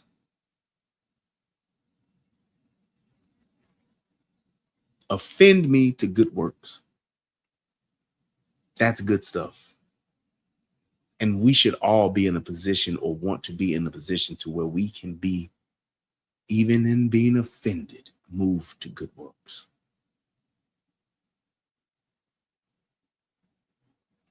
Offend me to good works. Because if you can't be moved to good works based on the truth, then that in itself is a problem for not just you, but for us all. I want to say thank you to everybody that came by and supported the show. Thank you guys for clicking the like button. Thank you guys for all of the super chats. I appreciate each and every last one of them. You guys continue to just amaze me with just your support after all of these years. I really do appreciate that. I'm so thankful for the upliftment and the movement in the channels and stuff now. With this YouTube reset, it's been really inspiring and encouraging. So I'm back at it. I hope you all stay at it. And man, till next time, peace, and I'm out. Y'all have a good night. Later.